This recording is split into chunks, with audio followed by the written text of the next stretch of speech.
ஸ்தோத்திரம். 119வது சங்கீதம் 92வது வசனத்தை தயவு செய்து வாசி. Psalm 119 verse 92. உமது வேதம் என் மனமகிழ்ச்சியாய் இராது இருந்தால் என் துக்கத்திலே அழிந்து போயிருப்பேன். Unless thy law had been my delights, I should then have perished in mine affliction. தேவனுடைய நாமத்துக்கு மகிமை உண்டாவதாக. Glory to the name of the Lord. சங்கீதக்காரனாகிய தாவீதினுடைய அனுபவத்தை தான் இந்த வசனத்திலே நாம் வாசிக்கிறோம். In this verse we read the experience of psalmist David. உமது வேதம் என் மனமகிழ்ச்சியாய் இல்லாமல் போனால் நான் என் துக்கத்திலே அமிழ்ந்து போயிருப்பேன் என்று சொல்கிறார். And he says here, unless your law had been my delights, I should then have perished in my affliction. தான் கடந்து போனதான எல்லா விதமான பாதையிலும் எல்லா உபத்திரவத்திலும் கஷ்டத்திலும் வேதம் தான் தன்னை பாதுகாத்தது என்று சொல்லி அவன் உறுதியாக தீர்மானமாக சொல்கின்றான். And with a determination and with a strong decision, with a full assurance, David is telling here that in all the parts of persecution, affliction and trouble, it was that law which had preserved him. இது தாவீதினுடைய அனுபவம் மாத்திரமல்ல, இந்த இடத்திலே கூடி வந்திருக்கிறதான நம் ஒவ்வொருவருக்கும் இப்படிப்பட்டதான அனுபவங்கள் இருந்திருக்கலாம். And this is not the experience pertaining to only David, but probably to every one of us assembled here this morning. This is our personal experience. நாம் கடந்து போகிறதான எல்லா விதமான கஷ்டமான நஷ்டமான பாதையிலும் கர்த்தருடைய வேத வசனமானது நமக்கு ஆறுதலாயிருந்து நம் ஒவ்வொருவரையும் பாதுகாத்து அற்புதமாய் வழிநடத்தி வந்திருக்கிறது. In all the parts of afflictions, trials and difficulties in the life of every one of us, the word of the Lord had been a source of comfort and had been preserving us marvelously. இந்த பரிசுத்த வேதாகமும் வெறும் எழுத்துக்கள் மாத்திரமல்ல, இது இந்த வேதத்திலே காணப்படுகிறதான ஒவ்வொரு எழுத்துக்களும் அது ஜீவனுடையதாகவும் காணப்படுகிறது. In this holy scripture, the letters seen in this scripture are not merely letters, but every letter has got a life behind it. நாம் ஒரு விதையை நாம் எடுத்துக்கொள்வோமானால் அந்த விதையானது தன்னிலே தானே மரித்ததாயும் இருக்கிறது, அது தனக்குள்ளே தானே ஜீவனுடையதாயும் காணப்படுகிறது. When we take up a seed and examine that, at the same time we can say that it is a dead, but at the same time it has got its own life in it. அந்த விதையை நம்முடைய கையிலேயோ நம்முடைய வீட்டிலேயோ நாம் வைத்திருப்போமானால் அது மரித்து போன ஒரு விதையை போலதான் காணப்படும். Supposing we are keeping that seed in our hand or in our house safely, then it would remain to continue in that dead state. அதே நேரத்தில் அந்த விதையை நாம் மண்ணிலே விதைக்கிறதான வேளையிலே அதற்குள்ளே ஒரு ஜீவன் இருக்கிறது. சில நாட்களுக்குள்ளாகவே அது ஒரு செடியாக வளர்ந்து வருகின்றது. But at the same time, if we are sowing that seed in that piece of ground, within a few days it sprouts and it grows into a seedling. அதுபோலதான் பரிசுத்த வேதாகமம் என்று சொல்வது அது வெறும் எழுத்து என்று நினைப்போமானால் அது ஒரு எழுத்தாக போய்விடும். ஆனால் அந்த வேதாகமத்திற்குள்ளே ஒரு ஜீவன் இருக்கிறது என்பதை நாம் விளங்கிக் கொள்வோமானால் அந்த ஜீவன் நமக்குள்ளும் கூட காணப்படும். That is the same case with the scripture also. If we consider it to be a literal word, then that will be like that. But if we believe that there is a life in that, then that will be useful to us. நாம் முதலாம் பேதுருவின் புத்தகம் 1ஆம் அதிகாரம் 23வது வசனத்தை வாசிக்கிற வேளையிலே In 1 Peter 1st chapter verse 23, அழிவுள்ள வித்தினாலே அல்ல என்றென்றைக்கும் நிலைத்திருக்கிறதுமான அழிவில்லாத வித்தினாலே நீங்கள் மறுபடியும் ஜனிப்பிக்கப்பட்டிருக்கிறீர்களே என்று சொல்கின்றார் பேதுரு. And Peter says here, being born again, not of corruptible seed, but of incorruptible, by the word of God, which lives and abides forever. வேத வசனத்தை அழிவில்லாத வித்து என்று குறிப்பிடுகின்றார். So St. Peter says here that the word of God is incorruptible. அழிவுள்ள வித்தினாலே அல்ல என்றென்றைக்கும் நிலைத்திருக்கிறமாகிய வேத வசனமாகிய அழிவில்லாத வித்தினாலே நீங்கள் ஜனிப்பிக்கப்பட்டிருக்கிறீர்களே. Being born again, not of corruptible seed, but of incorruptible, by the word of God, which lives and abides forever.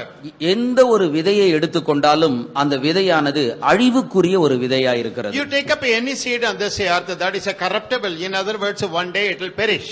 ஆனால் இது அழிவுக்குரிய விதையாயிருந்தாலும் அந்த அழிவுக்குரிய விதையிலே ஒரு ஜீவன் காணப்படுகிறது. Even though that is a corruptible seed, we see at the same time a life hidden in that seed. உதாரணமாக ஒரு தக்காளி விதையை நாம் For எடுத்துக்கொள்வோம். example, take up a tomato seed. அந்த விதைக்குள்ளே ஒரு ஜீவன் இருக்கிறது என்பதை நாம் We அறிந்திருக்கிறோம். know very well that there is a life contained within that seed. அந்த விதையை மண்ணிலே நாம் போடுகிறதான வேளையிலே When we are sowing that seed in that earth, ஒரு நல்ல செடியானது முளைத்து a வருகிறது. very good plant is sprouting out of that. plant. மண்ணிலிருந்து தான் அந்த செடியானது முளைத்து வந்தாலும் அந்த செடிக்குள் மண் இல்லை.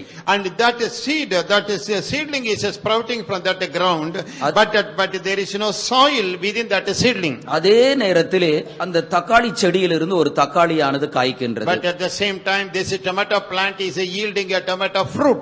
அந்த தக்காளிக்குள்ளும் மண் இல்லை. And within that fruit also there is no soil at all. இந்த விதையானது எந்த பழத்திலிருந்து எடுக்கப்பட்டதோ அதே பழத்தினுடைய குணாதிசயங்கள் அந்த பழத்திலும் காணப்படும். So this seed taken out from that fruit or that tree, the character of that same plant and the fruit will be seen in that fruit. ஒரு தக்காளி என்று எடுத்துக்கொள்ளும் போது அதிகமாக புளிக்கக்கூடிய தக்காளியும் இருக்கிறது, கொஞ்சம் குறைவாக புளிப்புள்ள தக்காளியும் When காணப்படுகிறது. we taste this tomato fruits, there will be the fruits which are very sour, but there are less sour and sweet tomatoes.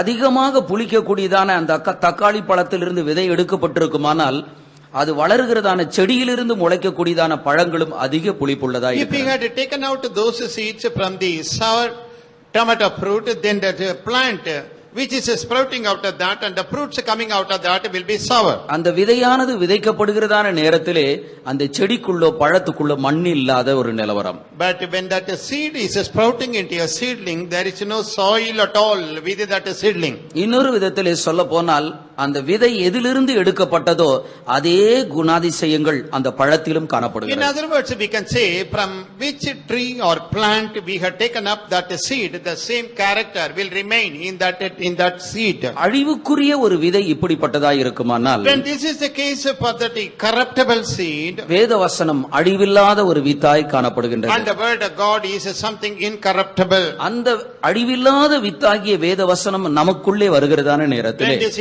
incorruptible seed is coming within us, அந்த வேத வசனம் எப்படிப்பட்டதாய் இருக்கிறதோ நம்மையும் கூட அப்படிப்பட்டவர்களாகவே மாற்றுகிறது. so what is the nature of that word of God? It is changing us exactly into its own image. அப்ப வேத வசனம் என்று சொல்வது ஒரு அழிவில்லாத ஒரு வித்தாக So காணப்படுகிறது. what is actually the word of God? That is something incorruptible seed. வேத வசனத்தை எவ்வளவுக்கு எவ்வளவாக நாம் வாசிக்கிறோமோ அவ்வளவுக்கு அவ்வளவாக நம்முடைய இருதயத்திலே நாம் ஒரு பெரிய மாற்றத்தை நாம் To காணலாம். what extent we are reading the holy word, to that extent we can see a great transformation within our heart. இன்றைக்கு கிறிஸ்தவர்களிலே ஒரு கூட்டத்தாரும் கூட வேத புத்தகத்தை அவர்கள் முழுமையாக நம்புகிறவர்கள் அல்ல. And even among the Christians, there is one group of people, they don't have complete confidence upon the word of God. கனடாவிலே வாழக்கூடியதான கிறிஸ்தவர்களிலே ஒரு பிரிவினர் இந்த வேத புத்தகத்தை, வேதத்தில் இருக்கக்கூடியதான காரியத்தை அவர்கள் 10% மாத்திரமே அவர்கள் நம்புகின்றார்கள். And one group of Christians living in Canada, they trust this word of God only to 10%. வேதத்தில் இருக்கக்கூடியதான எல்லா காரியங்களும் நம்பும்படியாக இல்லை என்று அவர்கள் அபிப்பிராயப்படுகின்றார்கள். And their opinion is all the things that are mentioned in this holy scripture are not trustworthy and believable. அவர்களும் கிறிஸ்தவர்களாய் இருந்தாலும் ஒரு பகுதியை நம்புகிறார்கள், ஒரு பகுதியை அவர்களால் ஏற்றுக்கொள்ள முடியவில்லை என்று புறக்கணிக்கிறார்கள். They are Christians, they call themselves to be Christians, but they accept one part of the scripture but they reject the other part. காரணம் என்னவென்றால் வேத வசனத்தை தங்களுடைய சொந்த அறிவின் மூலமாக சம்பந்தப்படுத்தி பார்த்து தங்களுடைய அறிவுக்கு புலப்படாத ஒன்றை அவர்கள் அதை ஏற்றுக்கொள்ள மறுத்து What is விடுகின்றார்கள். the reason behind it? Because they want to relate it with their own wisdom and intelligence, and therefore what is not acceptable to their wisdom and intelligence, they reject it. வேத வசனம் என்று சொல்வது ஒரு மனிதனுடைய ஞானம் அல்ல, வேத வசனம் என்று சொல்வது தெய்வத்தினுடைய அனந்த The ஞானமாயிருக்கிறது. word of God is not the wisdom of man, but it is the wisdom, the manifold wisdom of God.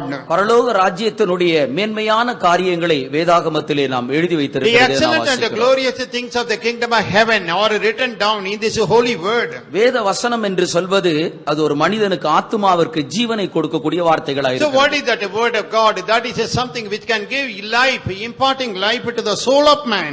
எதையும் நாம் அறிவோடு கூட சம்பந்தப்படுத்தி பார்ப்போமானால் நிச்சயமாக வேதத்தினுடைய மகத்துவங்களை நம்மால் விளங்கிக் கொள்ள If முடியாது. we are relating that word of God with our knowledge and wisdom, then we can definitely, we will not be able to see the glory behind it. கனடாவில் உள்ளதான கிறிஸ்தவர்கள் ஏன் இந்த வேத பகுதியை பெரும் பகுதி அவர்கள் மறுக்கின்றார்கள்? Why those Christians seen in Canada are rejecting the greater portion of this Bible? யோனா 3 நாளில் மீனின் வயிற்றிலே காணப்பட்டார். This Jonah was there in the belly of that whale for 3 days.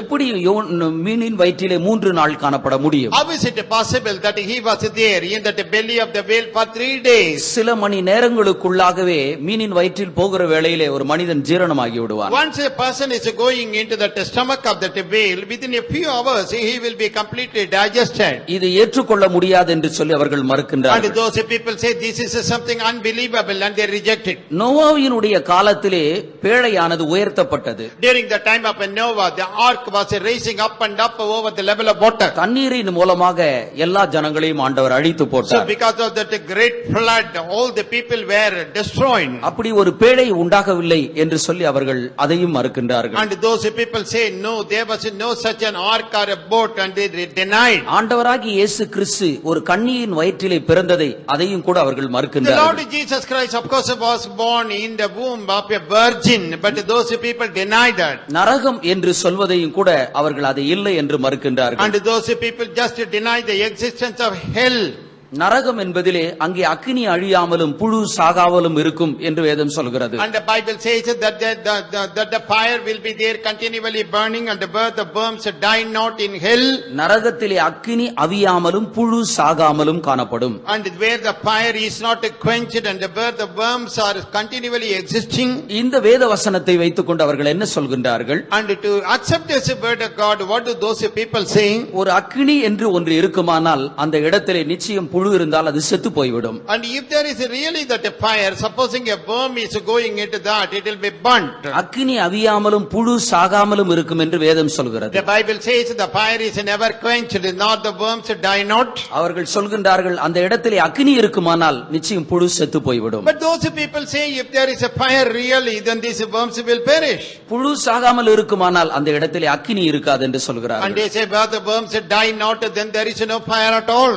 இவைகளெல்லாம் தங்களுடைய மூளை என்றதான அறிவிலே சம்பந்தப்படுத்தி பார்த்து வேதத்தினுடைய பெரும் பகுதி அவர்கள் இல்லை என்று மறுக்கின்றார்கள். And these people are just denying the greater portion of the word of God because they are relating everything to their knowledge and wisdom. வேத வசனத்தை வாசிக்கிறதான வேளையிலே நம்முடைய மூளை அறிவோடு கூட நாம் சம்பந்தப்படுத்துவோமானால் அது நமக்கு ஒரு பிரயோஜனமாக இருக்காது. When we are going through this scripture, supposing we are relating it to our wisdom and knowledge, then that will not be useful to us. வேத வசனம் நமக்கு ஜீவனை தரக்கூடியது என்று நாம் நம்புவோமானால் அது நிச்சயமாகவே நம்முடைய வாழ்க்கையிலே ஒரு பெரிய மாற்றத்தை கொண்டு வரும். If we can just trust that the word of God can impart life into our soul, definitely it will bring a transformation to us.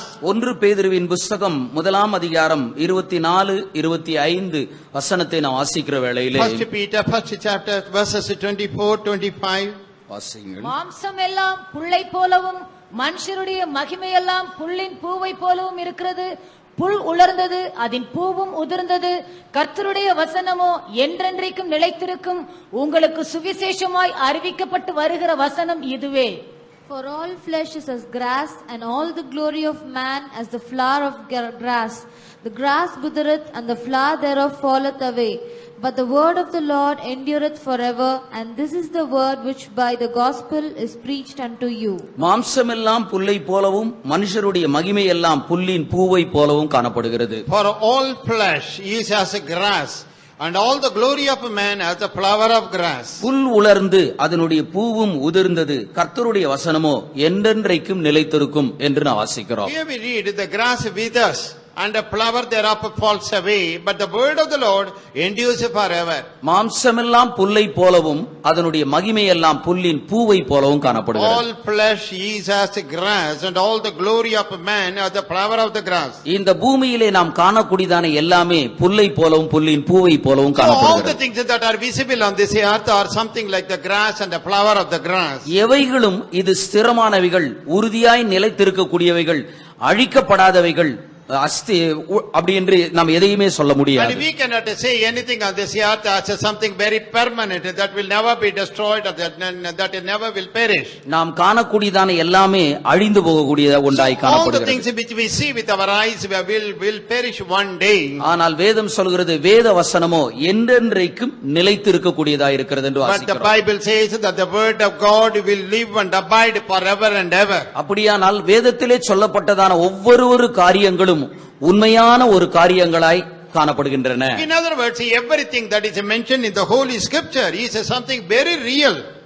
இந்த வேதத்தில் இருக்கக்கூடிய காரியங்கள் உண்மையானவைகள் சத்தியமானவைகள் என்பதற்கு நிரூபிக்கும்படிக்கு ஆண்டவர் இந்த காலங்களிலே பல ரகசியமான காரியங்களை வெளியரங்கமாக்கி கொண்டிருக்கிறார். And to prove that those things mentioned in the Holy Scripture are real and alive in these days, the Lord is doing something wonderful to prove it. 1893வது ஆண்டு பாலஸ்தீன தேசத்திலே ஒரு சம்பவம் நடைபெற்றது. In the year 1893, one incident took place in the land of Palestine. ஒரு கூட்ட மீனவர்கள் மீன் பிடிக்கும்படிக்கு மத்திய தரைக்கடல் பகுதியிலே அவர்கள் In சென்றார்கள். the Mediterranean Sea, one group of people, they were fishermen, they went out to catch fish. அவர்கள் மீன் பிடித்துக் கொண்டிருக்கிறதான அந்த நேரத்திலே ஒரு பெரிய மீன் மிதந்து வருவதை அவர்கள் பார்த்தார்கள். And as they were trying to catch the fish in their boat, they saw a huge fish coming towards them. எப்படியாயினும் அந்த மீனை பிடிக்க வேண்டும் என்றதான ஒரு எண்ணம் அவர்களுக்குள்ளே So காணப்பட்டது. those people had that desire to catch that big fish.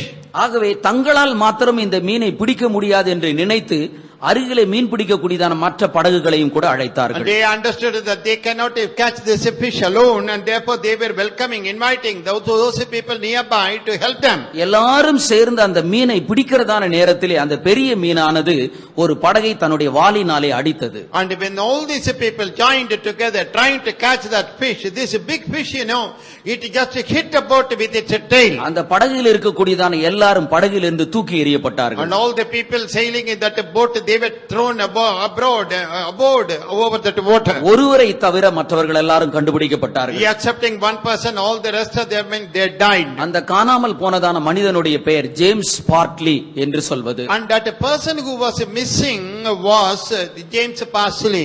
ஒரு மனிதன் மாத்திரம் காணாமல் போனாலும் இந்த மீனை அவர்கள் பிடிக்காமல் விடவில்லை, அதை பிடித்துக் கொண்டு வந்தார்கள். Only one person was now missing, but yet they tried to catch the fish and they caught it. அந்த மீனை பிடித்து அவர்கள் கரையிலே இழுத்துக் கொண்டு வந்தார்கள். They caught the fish and they dragged it towards the shore. அந்த மீனை உணவுக்காக அதை பயன்படுத்த முடியாது. And they cannot use it to pass food. அதில் இருக்கக்கூடியதான கொழுப்பை மருந்துக்காக பயன்படுத்தலாம் என்று சொல்லி அந்த கடற்கரையிலே சில நாட்கள் அப்படியே போட்டு வைத்தார்கள். And they just kept that fish on that shore of that sea for a few days because the fat of that fish is medicinal. ஒரு நாளைக்கு பிற்பாடு அந்த மீனை அவர்கள் அறுக்க ஆரம்பித்தார்கள். After one day they began to cut open that fish. அதனுடைய வயிற்று பகுதியிலே ஏதோ துடிப்பது போல ஒரு உணர்வு காணப்பட்டது. And in that belly of that fish, they could feel some sensation. Something is vibrating with life. அதனுடைய வயிற்று பகுதியை ஜாக்கிரதையாய் அறுக்கிறதான நேரத்திலே காணாமல் போனதான ஜேம்ஸ் பார்ட்லி மயக்கமுற்ற நிலவரத்திலே அங்கே காணப்படுகிறார். When they were cutting open the stomach of that fish, then they saw this man who was missing. They are alive, but in a fainted state. James partly மயக்கம் தெளிந்த போது சொன்னார், அங்கே சுவாசிப்பதற்கு ஏற்ற காற்று காணப்படுகிறது. And James Partley, when he came out of this fainting, he said, yes, there is a sufficient air for breathing. நான் மரித்து போய் விடுவேன், இவ்வளவுதானா என்னுடைய வாழ்க்கை என்று நினைத்து நான் மயக்கமுற்றேன் என்று சொல்கின்றார். And he said, oh, my life is over with us. I am after all going to die so soon. And he got fainted. இவைகளெல்லாம் ஒரு கட்டுக்கதை அல்ல, இவைகளெல்லாம் நடைபெற்றதான ஒரு சம்பவங்களாய் தான் And காணப்படுகின்றன. these are not mere tales, but these are the real incidents which took place. வேதாகமத்திலே சொல்லப்படுகிறதான எப்படிப்பட்ட ஒரு காரியங்களாய் இருந்தாலும் அவைகள் எல்லாவற்றையும் ஆண்டவர் இக்காலங்களிலே உண்மை என்று நிரூபித்து வருகின்றார். So whatever be that thing which is written in the word of God, in these days the Lord is proving that they are real and true. அருமையானவர்களே, வேதத்திலே சொல்லப்படுகிற ஒவ்வொன்றும் சத்தியமானவைகளாய் இருக்கிறது, அவைகள் நிச்சயமானவைகளாய் Yes, இருக்கின்றன. beloved people of God, everything, each thing mentioned in the word of God is a truth and it is alive. இவைகள் ஜீவனுள்ளவைகள் என்று நாம் நம்பி இவைகளை வாசிக்கிறதான வேளையிலே நம்முடைய ஆத்துமாவிலே ஒரு புத்துணர்ச்சியை, ஒரு பெரிய சமாதானத்தை, இளைப்பாறுதலை நாம் So அனுபவிக்கலாம். when we believe that the word of God and the things mentioned in the word of God are real and true, then we will see that refreshing and a new life in our soul. இந்த 119வது சங்கீதத்திலே தாவீது சொல்கிறான், வேதம் என் மனமகிழ்ச்சியாய் இராமல் போனால் என் துக்கத்திலே நான் அழிந்து போயிருப்பேன் என்று சொல்கிறார். And in this 119th Psalm, in verse 92, King David says, unless your law had been my delight, I should then have perished in my affliction. தாவீது கடந்து போன துக்கத்தின் பாதை ஏதோ 1-2 ஆண்டுகள் என்று சொல்ல முடியாது. And that path of affliction and sorrow through which this man David went was not for 1 or 2 years. அவனுடைய வாழ்க்கையினுடைய பெரும் பகுதியே துக்கமான ஒரு பகுதியாகவே என்பதை The காணப்படுகிறது. major portion of his existence was through sorrow and anguish of heart. அவனுடைய வாழ்க்கையினுடைய அநேகமான பகுதிகள் அவன் துக்கத்தை அவன் கடந்து சென்றிருக்கிறான். Most part of his personal life he had to go through only with sorrow and grief. இவன் இந்த தாவீது ஈசாய் என்கிறதான ஒருவனுக்கு மகனாக And பிறந்தவன். this man David, was born as a son of Jesse. அவனுடைய குடும்பத்திலே அவனை பார்க்கல மூத்தவர்கள் எத்தனையோ பேர் In இருக்கின்றார்கள். his family there were so many elders to him, elderly brethren. மூத்த சகோதரர்கள் இருந்தாலும் தன் தகப்பனுடைய ஆடுகளை இந்த தாவீது தான் மேய்த்து வருகின்றார். Even though he had his elder brothers, only this David was shepherding the sheep of his father. பழைய ஏற்பாட்டு காலத்திலிருந்து சில குடும்பத்தை பற்றி நாம் படிக்கிற வேளையிலே ஜனங்கள் கர்த்தருடைய ஜனங்கள் ஆடு மேய்க்கிறவர்களாய் இருந்தாலும் அந்த குடும்பத்திலே பிறந்த மூத்தவர்கள் தான் ஆடுகளை In the மேய்த்திருக்கின்றார்கள். word of God, when we read about the life history of those people in the families, the elderly brethren, they only took care of the sheep of their house. யாக்கோபினுடைய குடும்பத்தை நாம் எடுத்துக்கொள்ளும் Now போது consider the house of Jacob, அவனுக்கு பிறந்ததான மூத்த பிள்ளைகள் தான் ஆடு மேய்த்தார்கள். and the elder brethren of Jacob only, they were tending the sheep. அவனுடைய குடும்பத்திலே இளையவர்களாக காணப்பட்டதான யோசேப்பும் பென்யமீனும் தன் தகப்பனோடு கூட இருந்தார்கள். And that Joseph and Benjamin, who were the younger and the little ones, they were there with the father. இந்த தாவீது தன்னுடைய குடும்பத்திலே இளையவனாய் பிறந்தாலும் And this David, even though he was born as the last in his family, தன் தகப்பனுடைய ஆடுகளை மேய்த்து வந்தான் என்று நாம் வேதத்திலே the வாசிக்கிறோம். word of God says that he was taking care of the sheep of the father. என்ன நிர்பந்தத்தின் நிமித்தமாக தன் தகப்பனுடைய ஆடுகளை மேய்த்தான் என்று நம்மால் விளங்கிக் கொள்ள We do முடியவில்லை. not know why, what actually compelled and forced this David to take care of the sheep. We don't know. ஏதோ ஆடு மேய்ப்பது என்று சொல்வது ஒரு சாதாரணமான வேலை என்று நாம் எடுத்துக்கொள்ள கூடாது. And when we say shepherding or taking care of the sheep is not an easy job. அக்காலத்திலே ஆடு மேய்ப்புகிறவர்கள் ஒரு வருடத்திலே 9 மாதங்கள் தங்களுடைய வீட்டை விட்டு வெளியே போய் ஆடு மேய்த்து வனாந்தரத்திலே அவர்கள் தங்கி In விடுவார்கள். those days, the people who were tending the sheep, they would stay outside in the field for 9 months in a year. இந்த 9 மாதத்திலே அவர்களுக்கும் தங்களுடைய குடும்பத்திற்கும் சம்பந்தம் இல்லாதது போல ஆடுகளை மேய்த்துக் கொண்டு அவர்கள் தூரமாக போய்க்கொண்டே In இருப்பார்கள். these 9 months, they would have nothing to do with their home or with the people at home. They would have gone far away to take care of the sheep for the pasture. குளிர்காலம் வருகிறதான நேரத்திலே அந்த 3 மாதங்கள் மாத்திரம்தான் தங்களுடைய வீட்டிலே So இருந்திருப்பார்கள். during the time of winter, just for 3 months, they would remain at home. இந்த தாவீதும் கூட தகப்பனையும் தன்னுடைய குடும்பத்தாரையும் விட்டுவிட்டு அவன் வனாந்தரத்திலே அநேக நாட்கள் கழித்து வந்தான். See, this man David, he left behind his father and the comforts of the home, and for many days in the year he would abide in that wilderness. இதுவும் கூட அவனுடைய வாழ்க்கையில் இருக்கக்கூடியதான ஒரு தனிமை அல்லது ஒரு துக்கம் என்று கூட சொல்லலாம். And we can call this as his solitude or his anguish of the heart. Samuel என்கக்கூடியதான ஒரு தீர்க்கதரிசி ஈசாயினுடைய குடும்பத்திற்கு ஒரு முறை வருகின்றார். And this man prophet Samuel, one time he came to the home of Jesse. உன்னுடைய குடும்பத்தில் இருக்கக்கூடியதான ஒரு நபரை நான் ராஜாவாக அபிஷேகம் பண்ண போகிறேன் என்றார். And he said, I am going to anoint one of your family members as the king of Israel. அவனுடைய குடும்பத்தைச் சேர்ந்த ஒருவரும் அபிஷேகம் பண்ண முடியவில்லை. But none of the family members was anointed as a king. கடைசியாக தாவீது தான் அவன் ராஜ அபிஷேகத்தை பெற்றுக் கொள்கிறான். But finally this man David, he received that anointing of the king. இந்த ராஜ அபிஷேகத்தை பெற்றுக்கொண்ட பிற்பாடும் தாவீது தன்னுடைய குடும்பத்தில் இல்லாமல் மீண்டுமாக அவன் ஆடு மேய்க்கும்படிக்கு போகிறான். After receiving that anointing pertaining to that king, this David did not abide in the home, but he went again to take care of the sheep. ராஜ அபிஷேகத்தை பெற்றுக்கொண்ட பிற்பாடாது தாவீது சொல்லியிருக்கிறான், ராஜ அபிஷேகம் வந்துடுச்சு, இன்னும் சில நாட்களுக்குள்ள கொஞ்ச நாட்களுக்குள்ள நான் ராஜாவா ஆக போறேன், ஆகவே நான் ஆடு மேய்க்க மாட்டேன்னு சொல்லி இருந்திருக்கலாம். ஆனால் ஒரு பிரச்சனையும் பண்ணாம மீண்டும் அவன் ஆடு மேய்க்கும்படிக்கு செல்கிறான். They said David, after receiving that anointing, he could have protested, no, I am not going to take care of the sheep because I am going to one day become the king. But without protesting, he just went ahead to take care of the sheep. ஒரு நாள் இஸ்ரவேல் ஜனங்களுக்கும் பெலிஸ்தியர்களுக்கும் யுத்தம் உண்டாகிறது. So one day came when there was a war between the Israelites and the Philistines.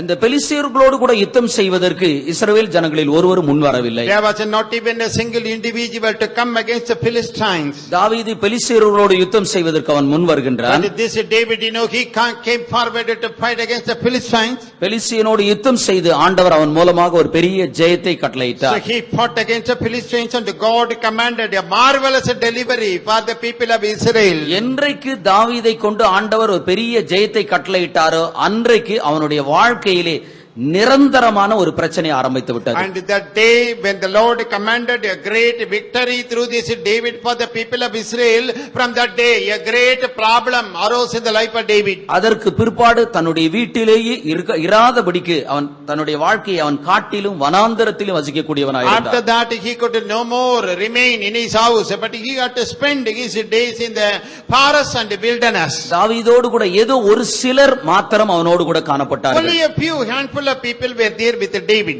ஒரு காலகட்டம் வருகிறதான நேரத்திலே தாவீதோடு கூட இருக்கிறவர்களே அவனுக்கு எதிர்ப்பாக மாறி போய்விட்டார்கள். And one occasion came and those people who were so close to David, they became opponents of him. வேதம் சொல்கிறது தாவீதோ கர்த்தருக்குள் தன்னை திடப்படுத்திக் கொண்டான் என்று வாசிக்கிறோம். But the Bible says that David encouraged himself in the Lord. தாவீதோடு கூட ஒருவரும் காணப்படவில்லை. அவனுக்கு ஆறுதலாய் இருப்பதற்கு தன்னுடைய மனைவிமார்களோ தன்னுடைய பிள்ளைகளோ அவனிடத்தில் இல்லை. There was nobody with David at that occasion, not even his wives and his children. They were not a source of comfort to him. இந்த பிரச்சனைகள் எல்லாம் முடிந்து கர்த்தர் அவனுக்கு ஒரு ராஜ பதவியை கொடுத்து ஏதோ அவனுடைய வாழ்க்கையில் ஒரு பெரிய இளைப்பாறுதலை கொடுத்தது போல இருந்தாலும் அந்த இளைப்பாறுதலும் நீடித்து காணப்படவில்லை. And these problems were over and the Lord brought him as a king over Israel. It appeared that all the problems got saved, solved, but there was no rest for David. தாவீது ராஜாவாய் இருக்கக்கூடியதான் அந்த காலகட்டத்திலே தாவீதனுடைய மகனாகிய அப்சலோமே தான் ராஜாவாவேன் என்று சொல்லி அவன் ராஜாவாகி விட்டான். At the time when David was reigning, ruling over Israel, his own son Absalom, he wanted to capture the throne. அப்சலோமுக்கு பயந்து தாவீது ஒலிவ மலைக்கு அவன் ஓடி போகின்றான். And being afraid of this Absalom, this David is fleeing to Mount Olivet. ஒரு ராஜாவாய் இருக்கக்கூடிய ஒரு நபர் தன்னுடைய முகத்தை மூடிக்கொண்டு அவன் வெறுங்காலால் நடந்து அழுது கொண்டு அவன் ஒலிவ மலைக்கு போனான் என்று வாசிக்கிறோம். The Bible says that David was still the king, but yet he covered his face with a towel and he was crying, and with barefooted he was fleeing away to save his life. இப்படி தாவீதுனுடைய வாழ்க்கையிலே வந்ததான பிரச்சனைகள் ஒன்றல்ல ரெண்டல்ல அவன் அனுபவித்ததான வேதனைகள் ஏராளமாய் காணப்பட்டது. So in this way the problems David confronted in his life was not one or two, but there were many afflictions through which he underwent. ராஜாவாய் இருக்கக்கூடியதான் அந்த நாட்களிலும் கூட அவன் அதிகமான பிரச்சனைகளை அவன் அனுபவித்தான். Even during those days when he was a king, he underwent so much of trial and problem. இப்படிப்பட்ட எல்லா சூழ்நிலையிலும் தன்னை பாதுகாத்தது வேதம் தான் என்று குறிப்பிடுகின்றார். And now he says it is after all the law of the Lord which preserved him during the time of this long affliction. வேதம் என் மனமகிழ்ச்சியாய் இராமல் போனால் நான் என் துக்கத்திலே அமிழ்ந்து போயிருப்பேன் என்று சொல்கிறார். And David says, if the law had not been my delight, then I would have perished. I would have been overwhelmed in my sorrow. தனக்கு இருக்கக்கூடியதான எல்லா பிரச்சனைகளின் மத்தியிலேயும் அவன் வேதத்தை அவன் நேசித்தான். அந்த வேதம் அவனை பாதுகாத்தது. And in all the problems which he was facing, he loved the law, and that law preserved him alive. அருமையானவர்களே, தாவீதுக்கு மாத்திரமல்ல நம் ஒவ்வொருவருடைய அனுபவம் இவ்விதமாய் காணப்பட வேண்டும். Yes, beloved people of God, not only this David, but that is the experience of every one of us. நாம் எப்படிப்பட்ட பாதையிலே நாம் கடந்து போனாலும் வேதம் வாசிப்பதை நாம் நிறுத்திவிடக் கூடாது. In whichever way we are passing, we should not stop reading the word of God. பொதுவாகவே நம்மை பற்றிய காரியங்கள் எப்படி? And generally, what about us? நல்ல சந்தோஷமா சமாதானமா இளைப்பாறுதலா நம்ம எதிர்பார்க்கக்கூடிய காரியங்கள் எல்லாமே கிடைச்சிச்சுன்னா ஏதோ கொஞ்சம் ஜெபம் பண்றோம், கொஞ்சம் வேத வாசிக்கின்றோம். Supposing we receive whatever we expect, if we are happy, joyful and are satisfied in our life, then for quite a while we will be praying, we would be reading the word. நம்முடைய வாழ்க்கையில எல்லாமே எதிர்ப்பாய் மாறுகிறதான நேரத்திலே இந்த வேத புத்தகத்தை தொடுவது கூட நாம் நிறுத்தி விடுகின்றோம். But supposing everything is taking place contrary to our will and wish, then we avoid reading the word. எவ்வளவுக்கு எவ்வளவாக ஒரு மனிதன் தன்னுடைய பிரச்சனையின் மத்தியிலும் வேதத்தை வாசிக்கிறானோ அதை பொறுத்து ஆண்டவர்களுடைய பிரச்சனைகளை மாற்றி போடுகிறார். So to what extent in the midst of affliction and torment a person is reading the word of God, depending upon that the Lord is changing the problem. ஒரு காலகட்டத்திலே இங்கிலாந்து தேசத்தார் உலகத்தினுடைய பல பகுதிகளை ஆட்சி செய்தார்கள். There was a time, when the people of England were reigning over the most part of this world. அவர்கள் ஆட்சி செய்யக்கூடியதான பகுதியை சூரியன் அஸ்தமிக்காத தேசம் என்றார்கள். And they said the sun will never set over the British Empire. உலகத்தினுடைய பல பகுதிகளை தங்களுடைய ஆளுகைக்குள்ளாக வைத்திருந்தார்கள். The most part of this world came under their rulership. அப்பொழுது ஆட்சி செய்தான விக்டோரியா ராணியின் இடத்திலே ஆப்பிரிக்க தலைவன் ஒருவன் விதமாக And கேட்டான். one leader of Africa, he questioned that Queen Victoria, who was reigning the whole world. உலகத்தினுடைய பல பகுதிகளை ஆட்சி செய்கிறீர்களே, இதனுடைய ரகசியம் தான் என்ன என்று கேட்டான். And then that man asked to see, you are ruling over the most part of this world. What is the secret behind this? அவர்கள் தங்களுடைய கையில் இருக்கக்கூடியதான வேத புத்தகத்தை தூக்கி காண்பித்து, இதுதான் எங்களுடைய உயர்வுக்கு காரணம் என்று சொன்னார்கள். And then that queen, she just lifted up this Bible in her hand and she said, this is the reason for our rulership. நாங்கள் ஒவ்வொரு நாளும் வேதத்தை வாசிக்கிறோம், அதன்படி நாங்கள் ஜீவிக்கிறோம், ஆண்டவர் ராஜ்யங்களை எங்களுடைய பாதபடியாக்குகிறார் என்று சொன்னார்கள். And that queen said, every day we are reading this word, we are living accordingly, and the Lord is putting down the world under our feet. அமெரிக்காவினுடைய ஜனாதிபதியாய் இருந்தவர் ஆபிரகாம் லிங்கன் என்று You சொல்லக்கூடியவர். know that Abraham Lincoln was once upon a time the president of United States. அவருக்கு எத்தனை வேலைகள் இருந்தாலும் அந்த வேலைகளின் மத்தியில் அவர் என்ன செய்வார் என்றால், வேதத்தை வாசிக்காமல் தன்னுடைய எந்த அலுவல்களையும் அவர் தொடுகிறதே இல்லை. He had a lot of job to do, but yet without reading the word of God, he will not proceed to do anything. அவர் தன்னுடைய அனுபவத்தை விதமாக சொல்கின்றார். He is narrating his experience like that. நான் மிகவும் ஒரு ஏழ்மையான ஒரு குடும்பத்திலே பிறந்தவர். Yeah, I was born in a very poor family. நான் கூலி வேலை செய்து தான் என்னுடைய குடும்பத்தை நான் காப்பாற்றி I வந்தேன். was a laborer, I was a wage earner, and I was taking care of a family out of my wages. எனக்கு எப்பொழுதெல்லாம் நேரம் கிடைக்கிறதோ அந்த நேரத்தில் எல்லாம் நான் வேதத்தை வாசித்துக் கொண்டே இருப்பேன்.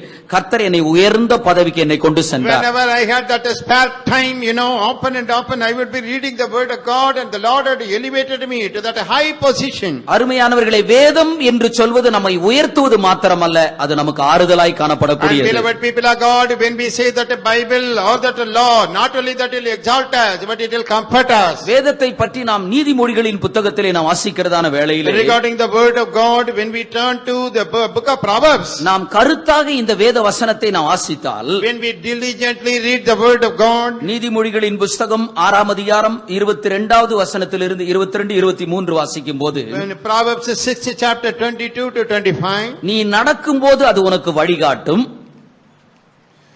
when you go, it shall lead you. நீ படுக்கும்போது அது உன்னை காப்பாற்றும், When you sleep, it shall keep you. நீ விழிக்கும் போது அது உன்னோடு கூட சம்பாஷிக்கும், And when you awake, it shall talk with you. கட்டளையே விளக்கு, வேதமே வெளிச்சம், போதக சிற்றையே ஜீவ வழி என்று வாசிக்கிறோம். And we read, for the commandment is a lamp, and the law is a light, and the reproofs of instruction are the way of life. 6ஆம் அதிகாரம் 20வது வசனத்திலே வாசிக்கிற வேளையிலே, 6th chapter, verse 20. தகப்பனுடைய கற்பனைகளை கைக்கொள், தாயின் போதகத்தை தள்ளாதே. Keep the father's commandment, and forsake not the law of your mother. இதன் அடிப்படையாக தான் இந்த வேத வசனம் எழுதப்பட்டிருக்கிறது. On the basis of this only, this word of God is written. தகப்பனுடைய கற்பனைகளை கைக்கொள், தாயினுடைய போதகத்தை தள்ளாதே. Keep the father's commandment, and forsake not the law of your mother. இந்த கட்டளை, இந்த போதகம் என்று சொல்வது என்ன? What is that commandment? What is the law? வேதம் தான் அவர்களுக்கு போதகமாய் காணப்பட்டது. Yes, it is the law. The word of God was their commandment. பழைய ஏற்பாட்டு காலத்தில் இருக்கிறவர்கள் தங்களுடைய பிள்ளைகளை எப்படி வளர்த்தார்கள்? And those people of the Old Testament dispensation, how they were rearing up their children. அந்த பிள்ளைகள் குழந்தை பருவத்தில் இருக்கிறதான காலகட்டத்திலேயே அவர்கள் தொட்டிலில் போட்டு ஆட்டும்போது வேத வசனத்தை சொல்லிதான் அவர்கள் வளர்த்தார்கள். When those children, they were babes, when they were rocked in a cradle, those people will be teaching that the word of God. தேவன் அவர்களுக்கு 10 கற்பனைகளை The கொடுத்திருந்தார். Lord had given them 10 commandments. இந்த 10 கற்பனைகளை திரும்ப திரும்ப சொல்லித்தான் அவர்கள் தொட்டிலில் வைத்து And ஆட்டினார்கள். they will be rocking the cradle, with that small baby. They will be repeating that 10 commandments. இந்த குழந்தைகள் அறிந்து கொள்ளற்கேற்றதான ஒரு அறிவு இல்லாவிட்டாலும் வேத வசனத்தை தான் அவர்கள் சொல்லி வளர்த்தார்கள். These children did not have that wisdom to discern that word, but that they will know what it is. இதைதான் தாயினுடைய போதகம் என்றும் தகப்பனுடைய கற்பனைகள் என்றும் And எழுதப்பட்டிருக்கிறது. this is what is called as a commandment of the father and the instruction of the mother. இந்த வேத வசனத்தை ஒருபோது நீ தள்ளாதே. And never forsake this word of God. இவைகளை எப்பொழுதும் உன்னுடைய கழுத்திலே நீ அணிந்து கொள், உன் கழுத்திலே கட்டிக்கொள் என்று வாசிக்கிறோம். And the Bible says always you wear it around your neck and you tie it around your neck. நீ அப்படி செய்வாய் செய்வாயானால் நீ நடக்கும்போது உனக்கு வழிகாட்டும், படுக்கும்போது உன்னை காப்பாற்றும், விழிக்கும் போது அது உன்னோடு கூட சம்பாஷிக்கும் என்று வாசிக்கிறோம். And we read that if you do it, then when you go, it shall lead you. When you sleep, it shall keep you. And when you awake, it shall talk with you. எவ்வளவுக்கு எவ்வளவாக வேத வசனத்தை நாம் படிக்கின்றோமோ அவ்வளவுக்கு அவ்வளவாக நம்முடைய ஜீவியத்துக்கு ஒரு பிரயோஜனமா இருக்கும். So to what extent we are reading that word of God, to that extent we will be benefited. இன்றைய நாளிலே வேத வசனத்தினுடைய மேன்மைகளை தான் நான் உங்களுக்கு சொல்ல In இருக்கின்றேன். this morning I am only telling you the glory, the excellency of the word of God. ஏன் இன்றைக்கு வேத வசனத்தினுடைய மேன்மைகளை நான் பிரசங்கிக்கிறேன் என்றால், And why I am preaching about the excellency of the word of God? இன்றைக்கு வேத வசனம் என்று சொல்வது இன்றைக்கு அநேகருக்கு கதை புத்தகமாகி விட்டது. Because for many people this word of God is just a story book. சிலருக்கு இது ஒரு பொழுதுபோக்கு ஒரு புத்தகமாய் மாறிவிட்டது. And for some people that is a book to be read as a hobby. இன்னும் சிலருக்கு இது ஒரு ஜோசியத்தை குறி சொல்லக்கூடியதான ஒரு புத்தகம் போல And காணப்படுகிறது. for some others that is something like astrology or an almanac. எங்கேயாவது ஒரு வேலைக்கு ஏதோ ஒரு தொழிலுக்கு செல்கிறதான நேரத்தில் வேத புத்தகத்தை திறந்து என்ன முதல் வசனம் கிடைக்குது அப்படின்னு பாக்குறாங்க. When they are going out for a job or a profession, they open the Bible and then they search for a particular verse. ஏதாவது ஒரு நல்ல வசனம் கிடைச்சிச்சுன்னா ஆண்டவர் என் காரியத்தை எல்லாம் பாத்துக்குவார் அப்படின்னு நினைச்சிட்டு போறாங்க. They find a good verse, then they believe, yes, the Lord will take care of my job today. தாங்கள் விரும்பக்கூடிய வேத வசனம் கிடைக்காவிட்டால் இது தேவ சித்தம் இல்ல போல அப்படின்னு மூடி வச்சிட்டு போயிடுறாங்க. And supposing they do not get that word which they like, they just close that Bible and then stop their work. வேத புத்தகம் என்று சொல்வது ஜோசியம் பார்க்கக்கூடியதான ஒரு புத்தகம் அல்ல. When we say that the word of God, that is not an astrology.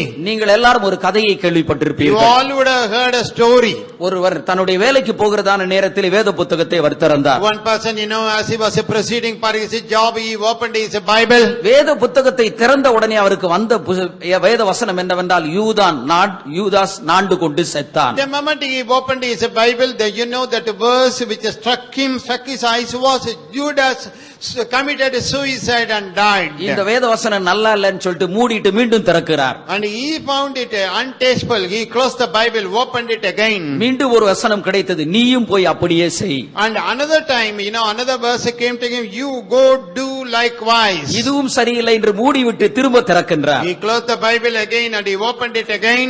செய்வதை சீக்கிரமாய் செய் என்று கிடைத்தது. And the Bible said, what you do it quickly. வேத புத்தகத்தை ஒரு ஜோசிய புத்தகமாக மாற்றி விடுவோமானால் இதுதான் நம்முடைய வாழ்க்கையாய் காணப்படும். When we are converting that word of God into an astrology book, then this will be வேதம் என்று சொல்வது நம்முடைய ஆத்துமாவுக்கு ஒரு ஜீவனை தரக்கூடியது என்பதை நாம் மறந்துவிடக் கூடாது. We should not forget that this Bible, the scripture, is imparting life for us. பரிசுத்த வேதாகமம் என்று சொல்வதுதான் என்ன?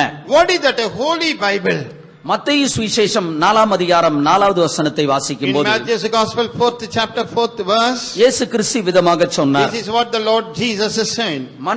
மனுஷன் அப்பத்தினாலே மாத்திரமல்ல தேவனுடைய வாயிலிருந்து புறப்படுகிற ஒவ்வொரு வார்த்தையினாலும் பிழைப்பார். Man shall not live by bread alone, but by every word that proceeds out of the mouth of God. அப்பத்தினாலே மாத்திரமல்ல தேவனுடைய வாயிலிருந்து புறப்படுகிற ஒவ்வொரு வார்த்தையினாலும் பிழைப்பார். Not by bread alone, but by every word that proceeds out of the mouth of God. எப்படி சரீரத்துக்கு ஒரு ஆகாரம் அவசியமா இருக்கிறதோ, Even as this physical body, we need that food. நம்முடைய ஆத்துமாவுக்கு வேத வசனம் ஆகாரமாய் காணப்படுகிறது. And for our soul, the word of God is the food. இந்த வேத வசனம் நம்முடைய ஆத்துமாவினுடைய ஆகாரமாய் இருக்கிறபடியினால் அதை ஒவ்வொரு நாளும் நாம் படிக்க வேண்டியவர்களாய் இருக்கின்றோம். Because this word of God is the food for our soul, we have to read it every day.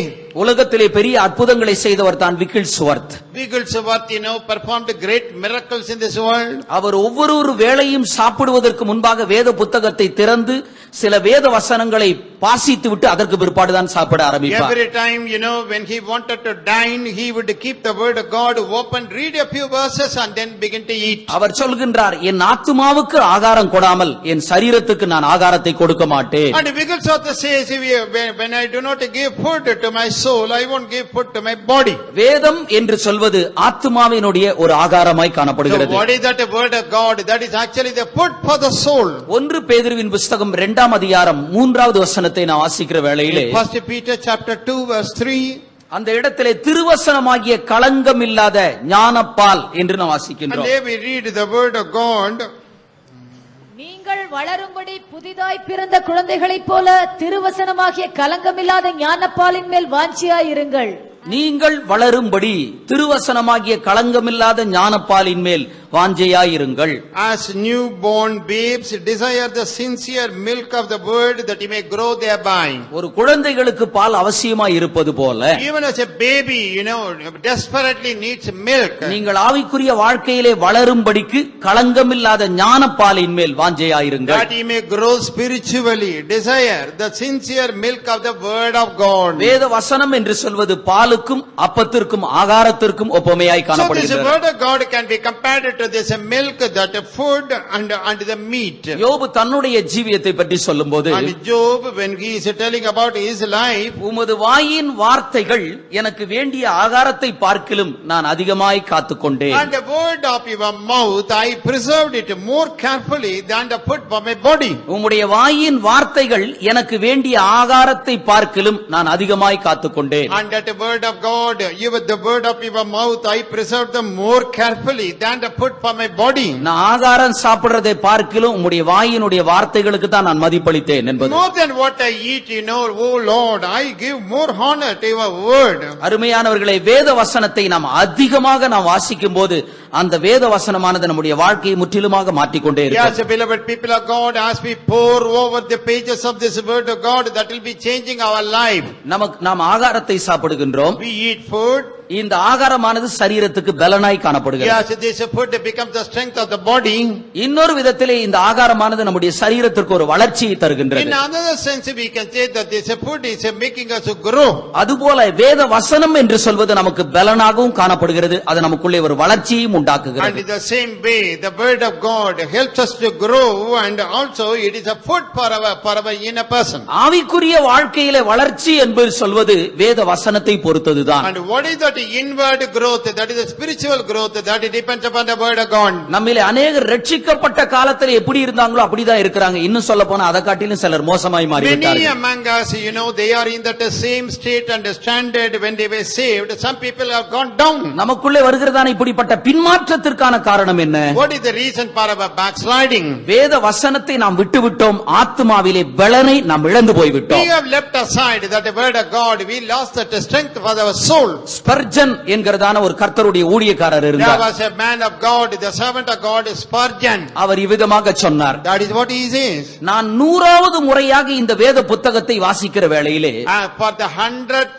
time when I am reading this word, முதல் முறையாக வாசித்ததை பார்க்கிலும் இந்த வேத புத்தகம் எனக்கு இனிமையாய் இருந்தது என்று சொன்னார். he says that this word of God is sweeter to me than when I started reading it for the first வேத time. வசனத்தினுடைய மேன்மைகளை அவர்கள் விளங்கிக் கொண்டார்கள். See, those people understood the excellency of this word of இந்த God. வேதம் நம்முடைய ஆத்மாவிற்கு ஆகாரம் என்பதை நாம் மறந்துவிடக் We கூடாது. should not forget that this word is the food for our soul. அடுத்தது 119வது சங்கீதம் 103வது வசனத்தை வாசிக்கும் போது Psalm 119 verse 103. வாசியுங்கள். உம்முடைய வார்த்தைகள் என் நாவுக்கு எவ்வளவு இனிமையானவைகள், என் வாய்க்கு அவைகள் தேனிலும் மதுரமாய் இருக்கும். How sweet are thy words unto my taste, yea, sweeter than honey to my mouth. உம்முடைய வார்த்தைகள் தேனிலும் மதுரமானவைகள் என்று நாம் வாசிக்கின்றோம். We read here, your words are sweeter to my mouth than honey. வேத வசனம் என்று சொல்வது தேனுக்கு ஒப்புமையாக So வாசிக்கின்றோம். here we read this word of God being compared to honey. தேனிலும் தேன் கூட்டிலிருந்து ஒழுகும் தெளிதேனிலும் மதுரமானது என்று தாவீது சொல்கின்றார். David says the word of God is sweeter than honey, and the pure honey out of the honeycomb.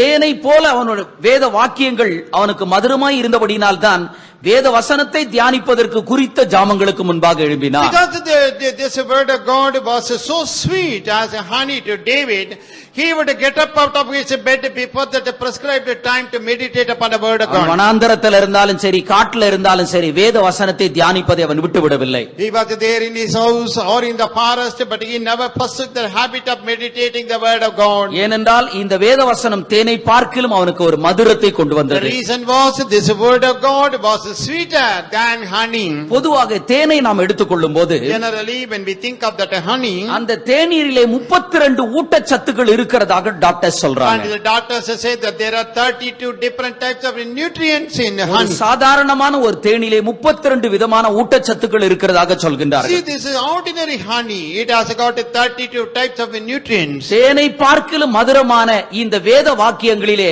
நமக்கு தேவையான எல்லா ஊட்டச்சத்துக்களும் அடங்கி காணப்படுகிறது. In this word of God, which is sweeter than this honey, all the nutrients required for us are contained. எவ்வளவுக்கு எவ்வளவாக இதை நேசித்து நாம் வாசிக்கிறோமோ அவ்வளவுக்கு அவ்வளவாக நம்முடைய வாழ்க்கையில் இருக்கிற குறைபாடுகள், அந்த குறைபாடுகள் எல்லாவற்றையும் வேத வசனத்தின் மூலமாக ஆண்டவர் நிரப்பி To விடுகின்றார். what extent we love the word of God, we read and meditate, to that extent the Lord will remove all the shortcomings in our life. உதாரணமாக ஒரு காரியத்தை குறிப்பிடுகின்றேன். For example, I want to tell you one thing. 1 சாமுவேலின் புத்தகம் 14வது அதிகாரத்தை நான் வாசிக்கிற In வேளையிலே 1 Samuel chapter 14, இஸ்ரவேல் ஜனங்களுக்கும் பெலிஸ்தியர்களுக்கும் ஒரு யுத்தம் நடக்கிறதை நான் there வாசிக்கின்றோம். we read the fight going on between Israelites and the Philistines. அப்பொழுது இஸ்ரவேல் ஜனங்களுக்கு ராஜாவாய் இருந்தவன் ராஜாவாகிய Saul. At that time, Saul was the king over Israel. இந்த யுத்தமானது முடியும் வரைக்கும் இஸ்ரவேல் ஜனங்களில் ஒருவரும் சாப்பிடக்கூடாது என்று சொன்னார். And he said, till this war is over, none of the Israelites should eat. இது ராஜாவினுடைய ஒரு கட்டளையாய் And காணப்படுகின்றது. this was the command of the king. யுத்தமானது முடிகிற வரைக்கும் ஒருவரும் சாப்பிடக்கூடாது. Till that battle is over, nobody should eat anything. யுத்த நேரத்தில் ஏதோ கொஞ்சம் சாப்பிட்டா தான் நல்ல பலத்தோடு கூட அவர்களால் யுத்தம் செய்ய முடியும். But during the time of battle, when they would eat something, then they can fight effectively. ஆனால் சவுல் சொல்கிறான் யுத்தம் முடிகிற வரைக்கும் ஒருவரும் சாப்பிடக்கூடாது. But as King Saul says, till the battle is over, none should eat anything. அவர்களுடைய வாயிலே ஒன்றையும் வைக்க கூடாது என்று ஒரு கட்டளையை வைத்து And விட்டார். he gave a decree, none of them should taste anything. ராஜாவினுடைய கட்டளைக்கு பயந்து எல்லாருக்கும் யுத்தத்திற்கு வருகிறார்கள், தங்களுடைய வாயில ஒன்னையுமே வைக்கல. All the people were afraid of that decree of that king, and all the soldiers did not even taste anything. அப்படி யாராவது ஒருவன் சாப்பிடுவானானால் அவன் சபிக்கப்பட்டவன், ஒரு சாபத்தையும் கூட ராஜா கொடுத்துட்டான். And the king said, if anybody eats like that, then let him be accursed. இந்த வார்த்தையை கேட்டு ஜனங்கள் பயந்து போஜனம் பண்ணாமல் இருந்தார்கள். And hearing this word, people were afraid. They did not eat anything. Saul சொன்னதான இந்த கட்டளையை சவுலுடைய மகனாகிய யோனத்தான் அறியாமல் இருந்தார். But this son Jonathan, Saul's son, was not aware of this decree of the king. அவர்கள் காட்டிற்கு வந்ததான நேரத்திலே ஒரு காட்டிலே மரத்திலே ஒரு தேன் கூடானது கட்டி When கொண்டிருந்தது. they came to that forest land, and upon that tree there was a honeycomb. தேன் கூட்டிலிருந்து தேனானது ஒழுகி கொண்டிருந்தது. And that honey was dropping down from that honeycomb. ஆனாலும் ஒருவரும் அந்த தேனை தொடவில்லை. But none of these soldiers had touched that honey. ஆனால் யோனத்தான் என்ன செய்தான்? You know what Jonathan did? அந்த தேனில் இருந்து கொஞ்சம் எடுத்து அவன் ருசி பார்த்தான் என்று The வாசிக்கின்றோம். Bible says that he took a small part of that honeycomb and he tasted அவன் that. ருசி பார்த்தபடியினால் அவனுடைய கண்கள் தெளிவடைந்தது. 29வது வசனத்திலே Verse 29, his eyes became clear because he tasted that honey. அந்த தேனை எடுத்து கொஞ்சம் அவன் ருசி பார்த்தான், இதன் மூலமாக அவனுடைய கண்கள் தெளிவடைந்தது. And he took some of that honey and he tasted it, and his eyes became clear out of that. இதனால் என்ன நடந்தன? You know what happened out of that? அந்த யுத்தத்திலே ஆண்டவர் இஸ்ரவேல் ஜனங்களுக்கு ஒரு பெரிய ஜெயத்தை கொடுத்தார். And because of this, God commanded a great victory for Israel. இந்த தேனை புசித்தபடினால் 2 காரியங்கள் நடைபெற்றது. Because he ate this honey, 2 things happened. ஒன்று, யோனத்தானுடைய கண்கள் தெளிவடைந்தது. First thing, the eyes of Jonathan got enlightened. இந்த யோனத்தானின் மூலமாக ஆண்டவர் இஸ்ரவேல் ஜனங்களுக்கு ஒரு பெரிய ஜெயத்தை கட்டளையிட்டார். And through this Jonathan, the Lord commanded a great victory for Israel. அதே நேரத்தில் இஸ்ரவேல் ஜனங்களை பற்றி நாம் படிக்கிற But வேளையிலே at the same time, when we read about the Israelites, அவர்களோ ஒன்றையும் அவர்கள் புசியாமல் காணப்பட்டார்கள். but those people did not eat anything at all. இந்த யுத்தத்திலே ஒரு ஜெயம் உண்டான பிற்பாடு Once that they had a victory in this battle, 31வது வசனத்தையும் 32வது வசனத்தையும் வாசிக்கிற வேளையிலே when we read verses 31 and 32, அவர்கள் பெலிஸ்தியரை முறியடித்த போது ஜனங்கள் மிகவும் விடாய்த்திருந்தார்கள். when they smote the Philistines, the people were very faint. பாருங்க, யுத்தத்துல ஒரு ஜெயம், யோனத்தானின் மூலமாக ஒரு ஜெயம் உண்டானது. So you see, through this Jonathan, they had a victory. இஸ்ரவேல் ஜனங்களுக்கு ஆண்டவர் ஒரு ஜெயத்தை கொடுத்திருந்தார். God had given a victory to the people of Israel. ஆனால் இஸ்ரவேல் ஜனங்களோ விடாய்த்து போயிருந்தார்கள். But the people of Israel were fainted. விடாய்த்திருந்தார்கள் என்றால் அவர்கள் களைத்து போயிருந்தார்கள் என்று அர்த்தம். In other words, they were dead tired. இவர்கள் களைத்து போனபடினால் என்ன செய்தார்கள்? Because they were so tired, what did they do? 32வது வசனத்தை நான் வாசிக்கிற வேளையிலே Verse 32. தயவு செய்து வாசியுங்கள். அப்பொழுது ஜனங்கள் கொள்ளையின் மேல் பாய்ந்து ஆடுகளையும் மாடுகளையும் கன்றுக்குட்டிகளையும் பிடித்து தரையிலே போட்டு அடித்து இரத்தத்தோடும் புசித்தார்கள். And the people flew upon the spoil and took sheep and oxen and calves and slew them on the ground, and the people did eat them with the blood. அவர்கள் ஆடுகளையும் மாடுகளையும் கன்றுக்குட்டிகளையும் அடித்து ரத்தத்தோடு அவர்கள் புசித்தார்கள் என்று வாசிக்கிறோம். And then we read that these people slew these calves, the sheep and the oxen, and they ate it with the blood. இந்த இடத்திலே இஸ்ரவேல் ஜனங்கள் செய்ததான ஒரு தவற்றை நாம் படிக்கின்றோம். And here we read that error which the people of Israel committed. அவர்கள் சாப்பிட்டது தவறா? Is it wrong to have eaten? அவர்கள் சாப்பிட்டது தவறு அல்ல.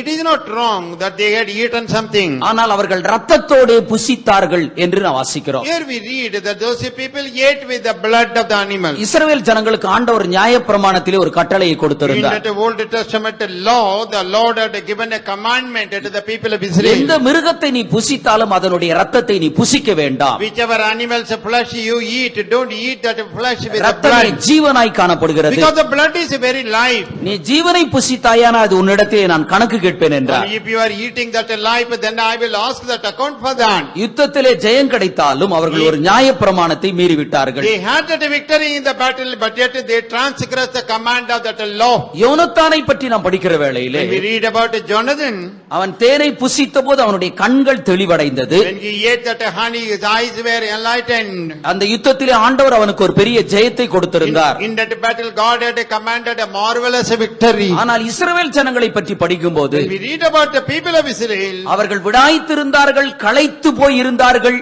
அவர்கள் நியாயப்பிரமாணத்தை அவர்கள் மீறினார்கள். they were fainted, they were dead tired, but they transgressed the law. அப்ப இந்த தேன் என்று சொல்வது வேத வசனத்துக்கு ஒப்பமையானது. And therefore when we see that honey, that is comparable to the word of God. இந்த யோனத்தான் யுத்தத்தின் நேரத்திலே தேனை சாப்பிட்டு தன்னுடைய கண்களிலே ஒரு பார்வையை So உண்டாக்கினார். this is Jonathan during the time of battle, he ate that honey and he had his eyes clear. அருமையானவர்களே, யுத்தம் என்று சொல்வது இந்த பூமியிலே நமக்கு காணப்படுகிறதான சில போராட்டங்கள். Beloved people of God, war, battle is something which we are having to strive in this world. சில போராட்டங்கள் பிசாசோடு காணப்படும், சில போராட்டங்கள் நம்முடைய சரீரத்திலும் Some of காணப்படும். these strivings are with the devil and some of the strivings are with our own flesh. நம்முடைய சரீரத்திலும் பிசாசோடு கூட வருகிறதான போராட்டத்தை நாம் எப்படி How மேற்கொள்வது? can we overcome that striving against our flesh and against the devil? எவ்வளவுக்கு எவ்வளவாக வேத வசனத்தை அறிந்திருக்கிறீர்களோ, படித்திருக்கிறீர்களோ, உள்ளத்திலே பதிந்திருக்கிறதோ அதை பொறுத்துதான் சாத்தானுடைய வல்லமைகளை உங்களால் மேற்கொள்ள To முடியும். what extent you have read the word of God, to what extent you have assimilated, digested them, then to that extent you can fight against the devil and overcome. அருமையானவர்களே, நீங்கள் பக்திக்குரியவர்களாய் இருக்கலாம், நல்ல ஜெப வீரர்களாய் இருக்கலாம், பரிசுத்தவான்களாக கூட இருக்கலாம்.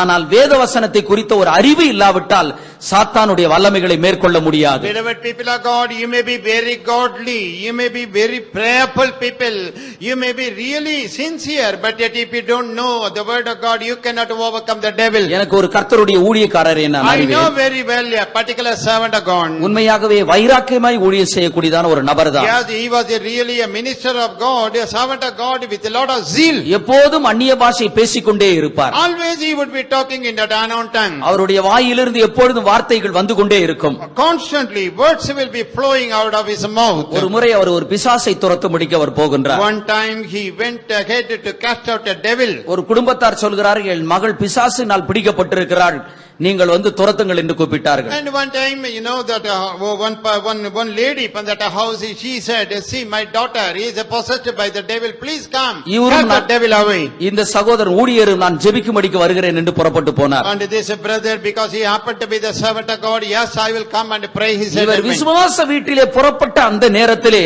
பிசாசு பிடித்திருக்கிற அந்த சகோதரி சொன்னார்கள், அந்த ஆளு புறப்பட்டுட்டான், நான் என்ன பண்றேன் பாரு அப்படின்னு. And right at the time when this man was starting his journey, that person possessed with the devil, the devil said, see what I am going to do for him. இந்த பிசாசு பிடித்ததான சகோதரி வீட்டினுடைய வெளியிலே முற்றத்திலே வந்து உட்கார்ந்து விட்டார்கள். And this sister possessed with that devil, she was seated there in that outer courtyard. நான் கேவலப்படுத்தி அனுப்பி அந்த ஆளை நான் அனுப்பி வைக்கிறேன் அப்படின்னு சொன்னான். And she challenged, I am going to put that servant of God to an open shame. இந்த ஊழியக்காரரும் அந்த வீட்டினுடைய முற்றத்திற்கு வந்தார். So this servant of God came and entered into that front courtyard.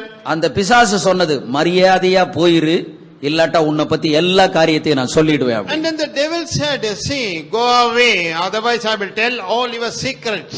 அவர் ரட்சிக்கப்படுவதற்கு முன்பாக கொஞ்சம் மோசமானவராயிருந்தார். Before his salvation, he was a little bad. ஆனால் பிசாசு இவைகள் எல்லாவற்றையும் அவன் அறிந்தவனாயிருக்கின்றான். But the devil knows everything personally. நீ முன்பு எப்படி எப்படி எல்லாம் இருந்தன்றதெல்லாம் எனக்கு தெரியும், எல்லாத்தையும் சொல்லிடுவேன், மரியாதையா போயிரு. I will tell now what was your previous life, and now leave this place for the ஒரு better. நிமிஷம் அவர் திகைத்தவராய் அந்த இடத்தில் நின்றார். For 1 minute, he was wondering what to do. உடனே ஆண்டவர் ஒரு வேத வசனத்தை அவருக்கு கொடுத்தார். And then God gave a particular verse. தேவன் தெரிந்து கொள்ளப்பட்டவர்கள் மேல் குற்றம் சாட்டுகிறவன் யார்? And who is he that condemns him that had been chosen by God? பிசாசை பார்த்து சொன்னார், தேவன் தெரிந்து கொள்ளப்பட்டவர்கள் மேல் குற்றம் சாட்டுகிறதற்கு நீ யார் என்று சொன்னார். And then looking at that devil, he said, who are you to condemn a person elected by God? அதற்கு பிற்பாடு அந்த பிசாசின் இடத்தில் இவர் ஒண்ணுமே சொல்லல, பிசாசு உடனேவே போயிடுச்சு. And after that, this man did not tell even a word. The devil simply left.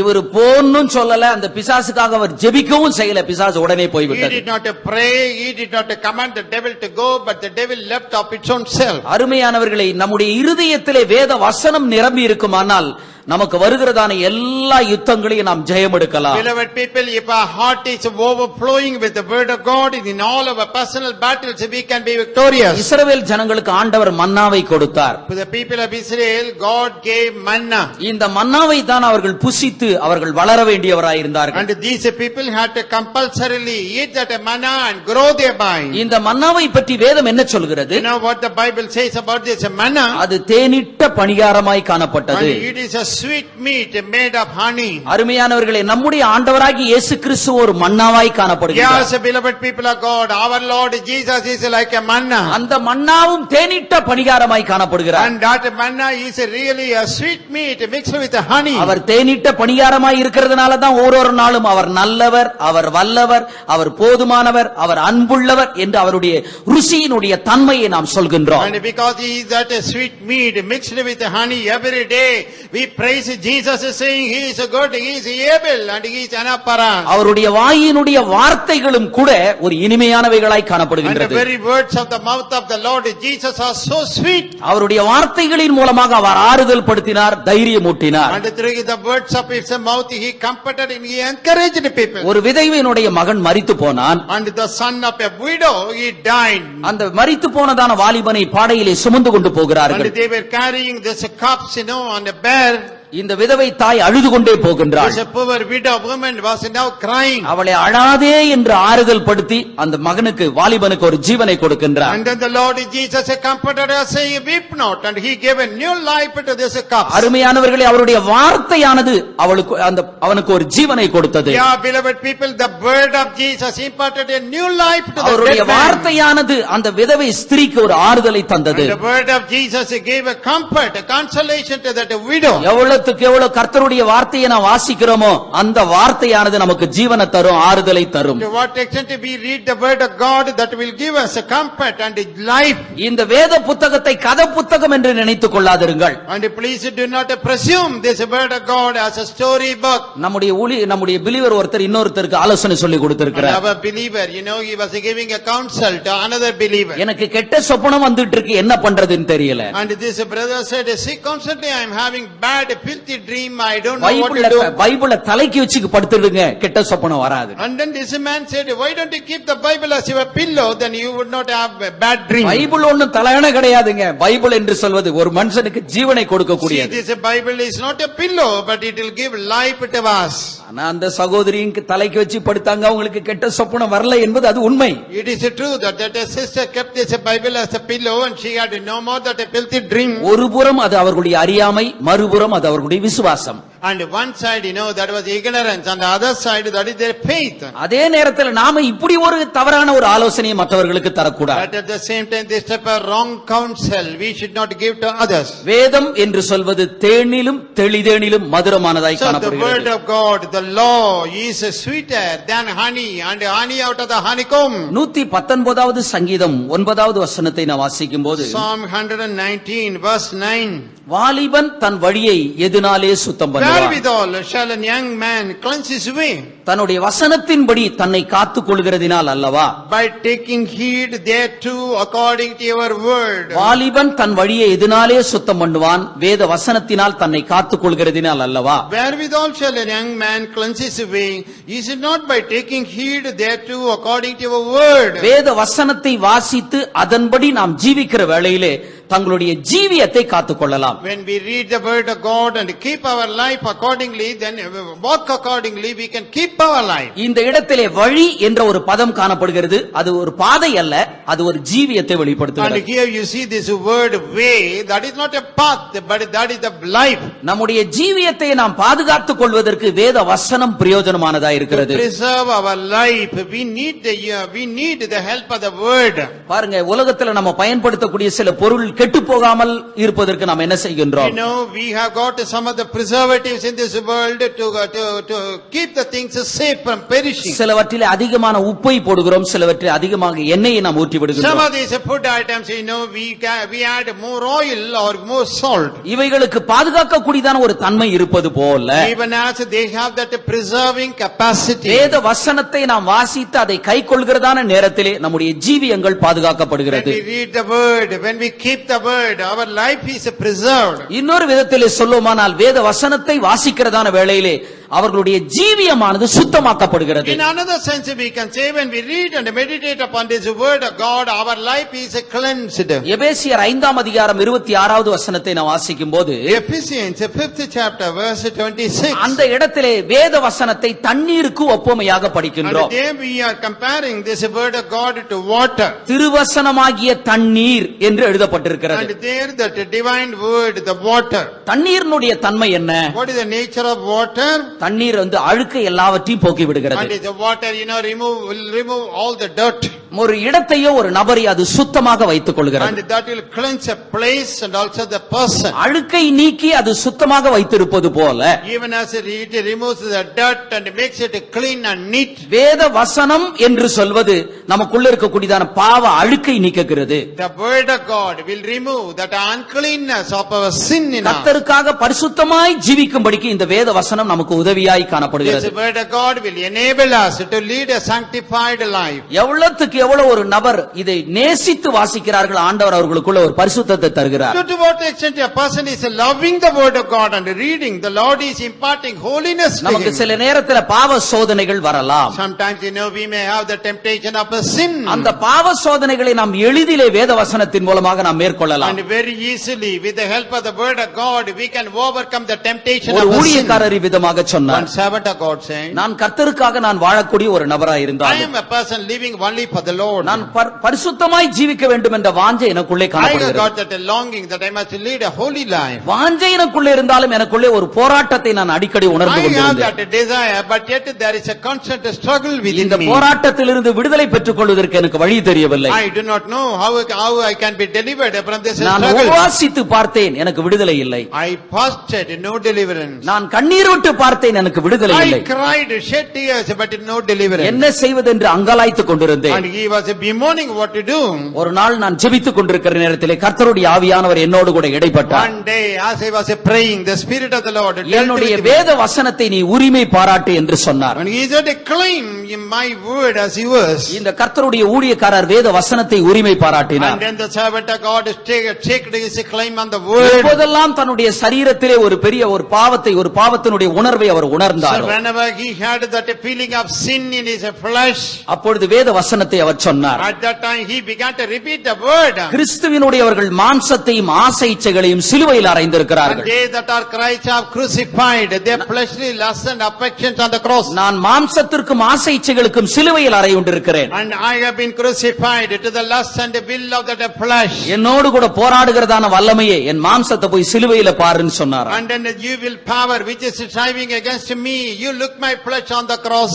அதிலிருந்து அவர் ஒரு பூரணமான வெற்றியை கண்டேன், விடுதலையை கண்டேன் என்று And சொல்கின்றார். that person says, I have got a complete victory of that incident. உங்களுக்குள்ள என்னென்ன போராட்டத்தை உணர்கிறீர்களோ அந்த போராட்டத்திற்கு ஏற்ற வேத வசனத்தை கையாளுங்கள். Whatever type of striving, struggle you have, you find out the appropriate word. ஒரு நீதிபதியை நாம் எடுத்துக்கொள்வோம். Consider a judge. ஒரு நீதிபதி ஒரு நீதியை தெரிவிக்கிற நேரத்தில் என்ன சொல்லி நீதியை When that தெரிவிக்கின்றார்? judge, when he is pronouncing that judgment, இந்த சட்டத்தின்படி நான் இவரை விடுதலையாக்குகிறேன். so according to this rule and law, I am setting this man இந்த free. சட்டத்தின்படி நான் இவருக்கு தண்டனையை கொடுக்கிறேன். So according to this rule and law, I am punishing this person. அவர் கொடுக்கக்கூடியதான எந்த ஒரு நீதியாய் இருந்தாலும் தன்னுடைய சொந்த கருத்தாய் இல்லாமல் சட்டத்தின்படி அவர் So செய்கின்றார். the judgment is based upon that law, not upon his own opinion. ஆகவே இதை மற்றவர் கேட்கிறவர்கள் இதை ஏற்றுக்கொள்ள வேண்டியதா And இருக்கிறது. therefore the people, who are listening, they have to accept it. அதுபோல நம்முடைய வாழ்க்கையில எப்படிப்பட்ட ஒரு காரியங்களா இருந்தாலும் வேத வசனத்தை நம்ம எடுக்கணுங்க. And therefore whatever type of warfare it may be, we have to use the word of God. உங்க சரீரத்துல ஒரு பலவீனம் இருக்குதுன்னு வெச்சுக்கோமே. Supposing there is an infirmity in your flesh. ஆண்டவரே பலவீனத்தை மாற்றும் கண்ணீர் விட்டு ஜெபம் பண்றதா? And should we pray shedding tears, Lord, take away that weakness. சரீரத்துல ஒரு வியாதி இருக்கு, வியாதியை மாற்றும் அப்படின்னு சொல்லி ஜெபம் பண்றதா? We have a sickness in our body, should we pray, Lord, remove it? இந்த பலவீனத்திற்கும் இந்த வியாதிக்கும் வேத என்ன சொல்லப்பட்டிருக்கிறது? What is mentioned in the word of God as a cure for this infirmity and disease? அவர்தாமே நம்முடைய பலவீனங்களை ஏற்றுக்கொண்டு நம்முடைய நோய்களை சுமந்தார் என்று நாம் வாசிக்கிறோம். The Bible says that he himself has carried away our sicknesses and bore our diseases. இந்த வார்த்தைகளை வேத வசனத்தை வாயை திறந்து நம்ம சொல்லணும். And we have to open out our mouth and say loudly this word. என்னுடைய அனுபவத்தின்படி ஒரு காரியத்தை நான் And சொல்கிறேன். my experience, I tell you. நான் ஒரு சபையிலே நான் ஊழியம் செய்து வந்தேன். I was ministering in a church. ஒரு சகோதரன் ஒரு நாள் ஞாயிற்றுக்கிழமை அவர் ஆராதனையிலே சாட்சி சொன்னார். One brother on a Sunday morning he testified. ஒரு நாள் இரவு நேரத்தில் அவர்கள் படுத்து தூங்கிக் One கொண்டிருந்தார்கள். night those people in the house were asleep. அவருடைய அடிவயிற்றிலே அதிகமான ஒரு வேதனை, ஒரு வலி There was a காணப்படுகிறது. severe pain in his lower abdomen. Our வலியினாலே துடிக்கின்றார். And he is writhing with that pain. ஏதோ ஒன்று தன்னை கடித்தது போல அவர் உணர்ந்து விட்டார். He felt something had bitten him. அவருடைய மனைவி, அவருடைய பிள்ளைகள், மாமனார் மாமியார் எல்லாருமே எழும்பிட்டாங்க. And his wife, his children, father-in-law, mother-in-law all rose up in that dead of the night. என்ன கடித்திருக்கும் என்று சொல்லி அந்த வீட்டுக்குள்ள அவங்க படுத்திருக்கிற ரூமுக்குள்ள பாக்குறாங்க. And in that room they were searching for that thing which had bitten him. அவருடைய தலையணைக்கு கீழே ஒரு பெரிய நட்டுவாக்களி, ஒரு பெரிய தேள். There was a scorpion, under his pillow. ஒரு பெரிய நட்டுவாக்களின்னு சொல்லுவாங்க, ஒரு பெரிய தேள் அது காணப்படுகிறது. Yeah, scorpion was seen under his pillow. இதை பார்த்த உடனே அவருடைய மனைவிக்கு, அவருடைய மாமனார் மாமியாருக்கு ஒரு பயம் ஏற்பட்டு And விட்டது. the moment they located this, then the father-in-law, mother-in-law and wife were terrified. ஏனென்றால் அந்த தேள் கொட்டினாலே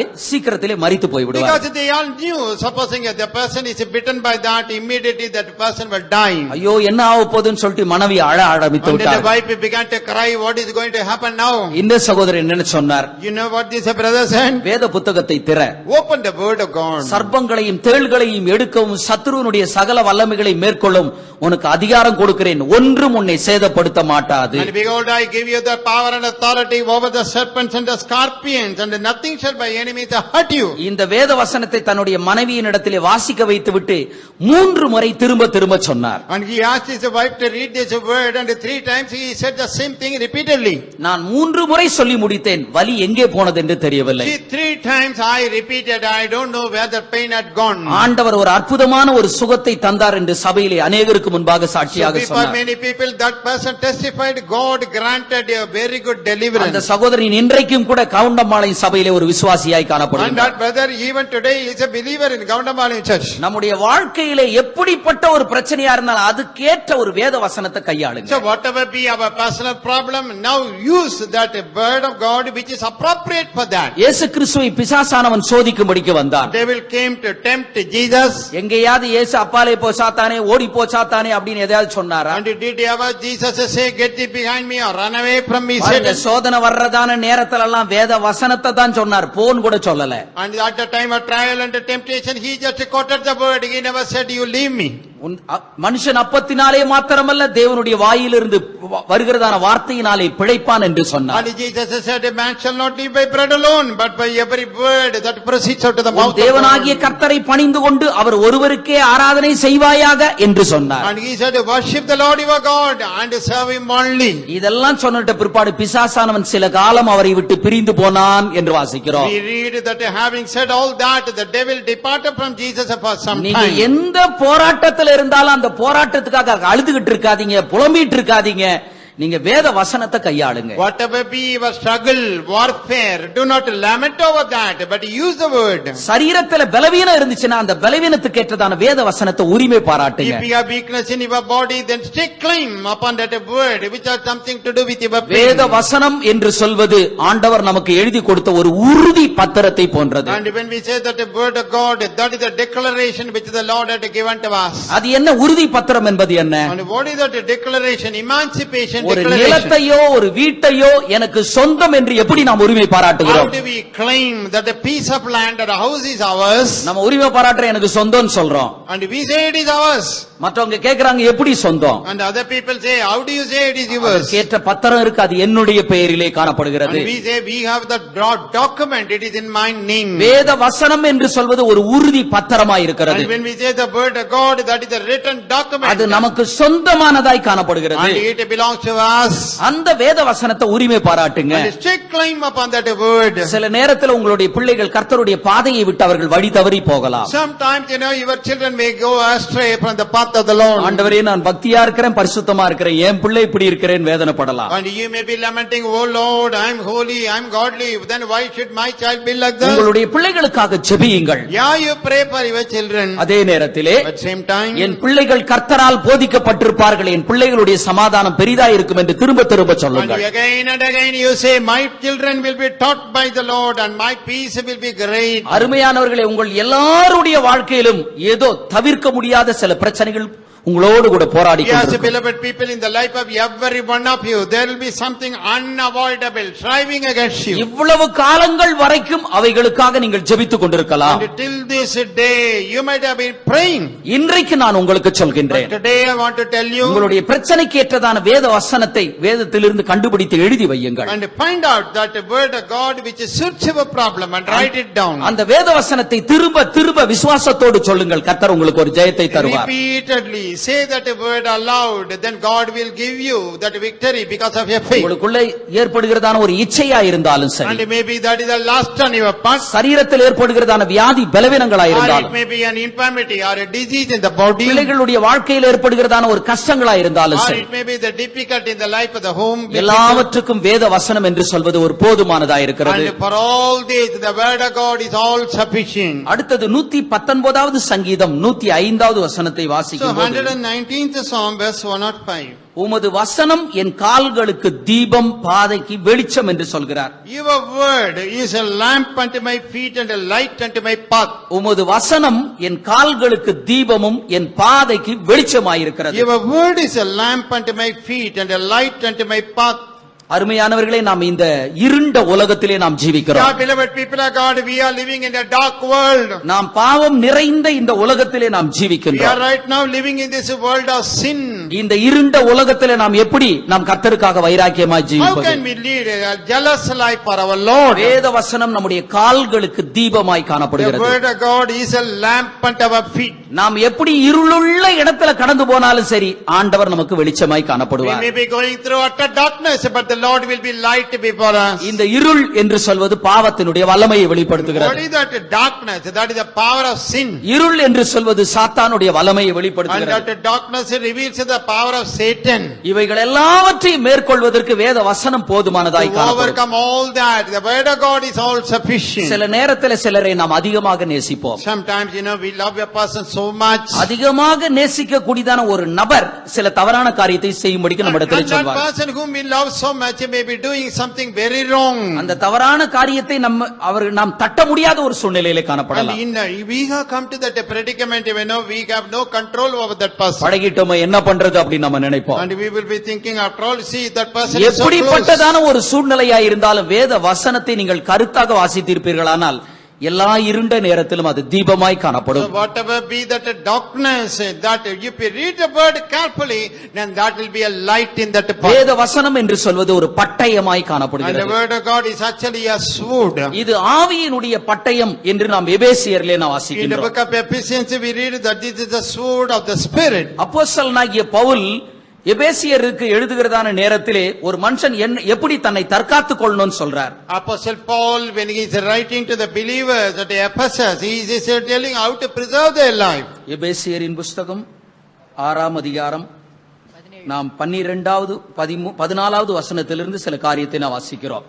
Ephesians, the 6th chapter, right from verse 14. சத்தியம் என்னும் கச்சையை உங்கள் அறையில் கட்டினவர்களாயும், Having your loins girt about with truth, நீதி என்னும் மார்க்க கவசத்தை தரித்தவர்களாயும், having on your breastplate of righteousness, சமாதானத்தின் சுவிசேஷத்துக்குரிய ஆயதர்ச்சம் என்னும் பாதரட்சியை கால்களிலே தொடித்தவர்களாயும், and your feet shod with the preparation of the gospel of peace. பொல்லாங்கன்யையும் அக்னியஸ்தாரங்களை அவித்து போடத்தக்கதாக விசுவாசம் என்னும் கேடகத்தை உங்களுக்கு கையிலே பிடித்தவர்களாயும் நில்லுங்கள். Above all, taking the shield of faith, wherewith you shall be able to quench all the fiery darts of the wicked. இரட்சண்யம் என்னும் தலைச்சீராவை நீங்கள் எடுத்துக் கொள்ளுங்கள். And take the helmet of salvation.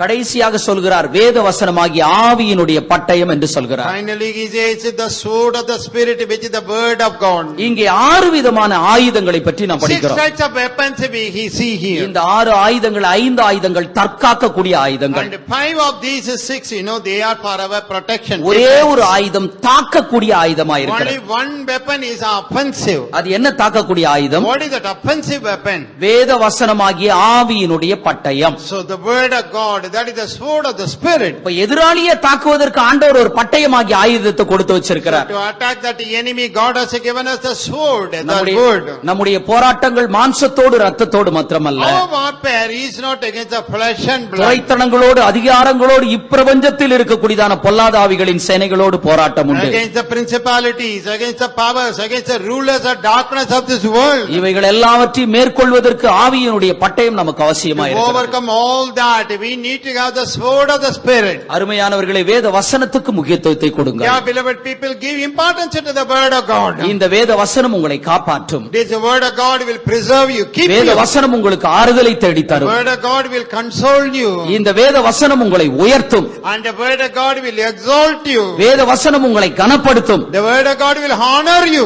வேத வசனம் உங்களை பரிசுத்தமாக்கும். And the word of God will sanctify you. சங்கீதக்காரன் சொல்வது போல அவன் செய்வதெல்லாம் வாய்க்கும் என்று நாம் படிக்கிறோம். And as the psalmist says, whatever he does, it shall எவ்வளவுக்கு prosper. எவ்வளவாக வேத வசனத்தின் மேல் பிரியமா இருக்கிறானோ, And to what extent he delights in the word of God. அவ்வளவுக்கு அவ்வளவாக கர்த்தர் அவர்களுடைய காரியங்கள் எல்லாவற்றையும் வாய்க்கும்படிக்கு செய்கின்றார். And to that extent the Lord will make all his things prosper. முழங்கால் படியிட்டு வேத வசனத்துக்கு ஒப்படைப்போமாக. And let us kneel down, yield ourselves to the word of God. இந்த நாள் முதற்கொண்டு உம்முடைய வேத வசனத்துக்கு நான் முக்கியத்துவத்தை தருவேன். Lord, from this day onwards, I will give importance to your நான் word. எப்படிப்பட்ட பாதையிலே கடந்து In போனாலும் whichever way I may go, வேதம் தான் எனக்கு ஆறுதல் என்று நான் நினைப்பேன். I will understand that your law, your word is my comfort. கர்த்தருடைய கரத்தில் ஒப்பு கொடுத்து எல்லாரும் வாய்களை திறந்து தீர்மானம் பண்ணி ஜெபியுங்கள். Surrender yourself in the hands of the Lord. Take a decision and open your mouth and pray unto the Lord. உங்களை அடிமைப்படுத்துகிற வல்லமையிலிருந்து ஒரு விடுதலையை காண்பீர்கள். And you will see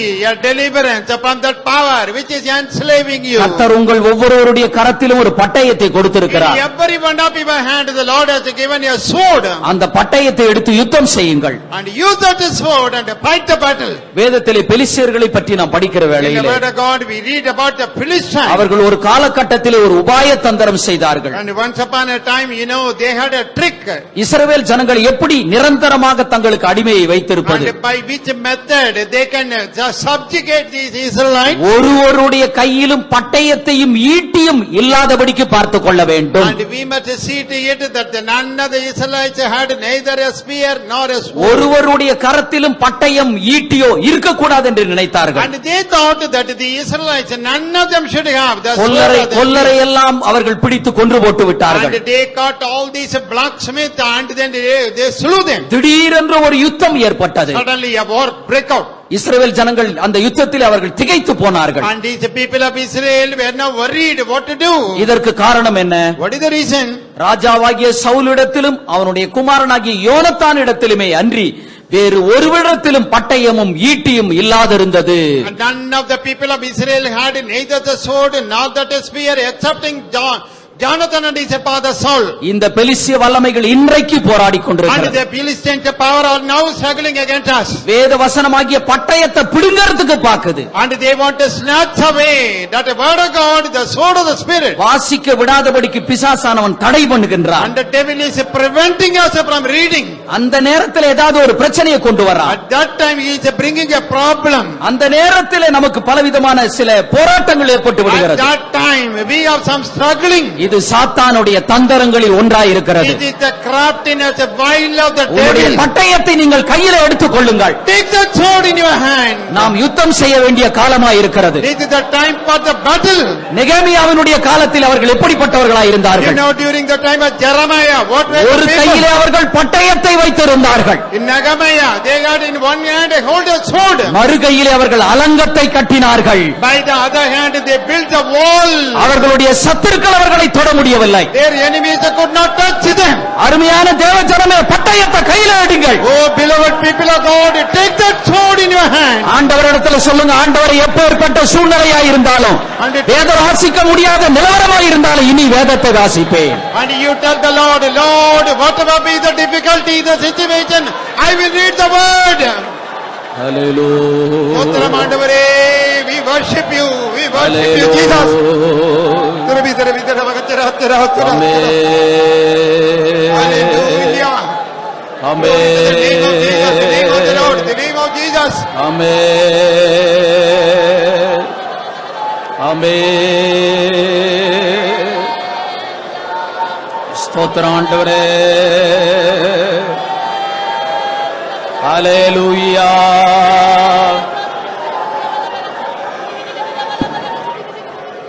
நாம் ஜீவிக்கிற காலங்கள் பொல்லாத காலங்களாய் And இருக்கிறது. the days we are living are very perilous times. பிசாசானவன் நம்மை அழிக்கும்படிக்கு அவன் பிரயாசப்பட்டு கொண்டிருக்கிறான். And the devil is laboring to consume us.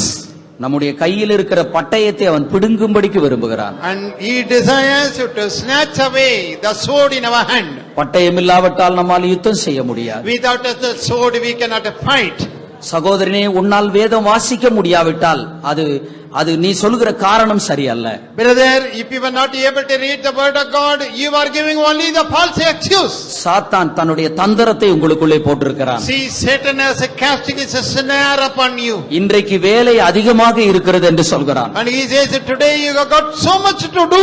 நீ என்ன பிரசங்கிக்கவா போகிறாய், ஏன் படிக்கிறாய் என்று சொல்கிறான். Are you going to preach? Then why should you read the word? ஒரு முறை படித்து விட்டாய் போதும் என்று ஆலோசனை தருகிறான். And the devil is telling, once you know you have read, that is enough. சாத்தானுடைய எண்ணங்களுக்கு இடமளிக்காதிருங்கள். Do not give room for the thought of devil. பட்டயம் இல்லாவிட்டால் சாத்தானை மேற்கொள்ள முடியாது. Without that sword you cannot overcome the Satan. வேத வசனம் இல்லாவிட்டால் உங்கள் ஜீவியத்தை பாதுகாக்க முடியாது. Without that word of God you cannot preserve your வேத life. வசனம் இல்லாவிட்டால் உங்கள் பிரச்சனையிலிருந்து உங்களை விடுவித்துக் கொள்ள முடியாது. Without that word of God you cannot deliver yourself from the problem.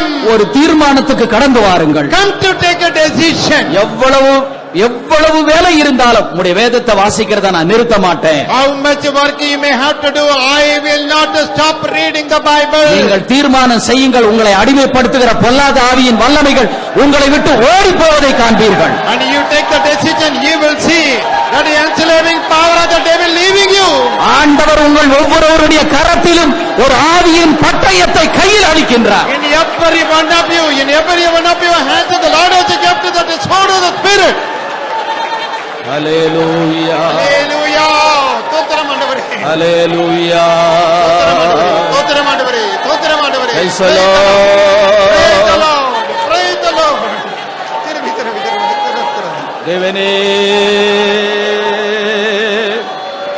தேவனே உமது வேதம் என்னது மகிழ்ச்சி, இரவும் பகலும் என்றாலமன்றோ. உமது வேதம் என்னது மகிழ்ச்சி, இரவும் பகலும் என்றாலமன்றோ. உமது மகிமை காண மேல கிருபை செய்வீர்.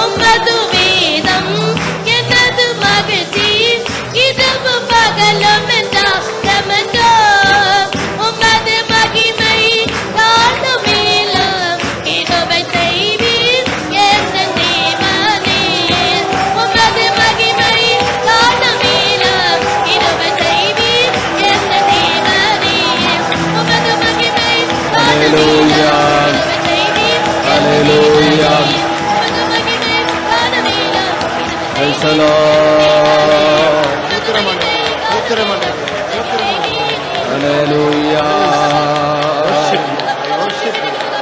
Hallelujah.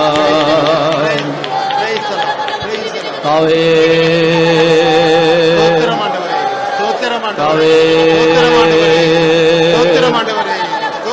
Kave. Kave. எல்லாரும் ஸ்தோத்திரம் பண்ணுங்க.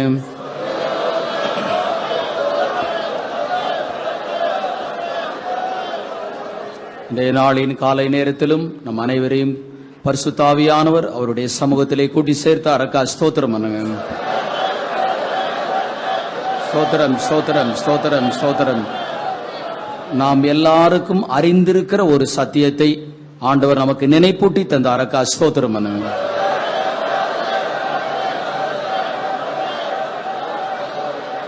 தாவீதை போல வேத வசனம் நம் ஒவ்வொருவருக்கும் சந்தோஷமாய் இனிமையாய் காணப்பட வேண்டும். ஸ்தோத்திரம் பண்ணுங்க.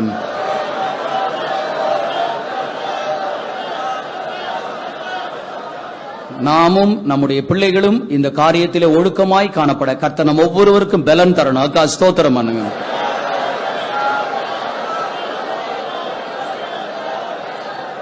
பிதா குமாரன் பரிசுத்த ஆவியாகிய தேவனை ஸ்தோத்திரம் பண்ணுவோம். சகல கன மகிமை துதி எல்லாவற்றையும் அவருக்கே செலுத்தி ஸ்தோத்திரம் பண்ணுங்க.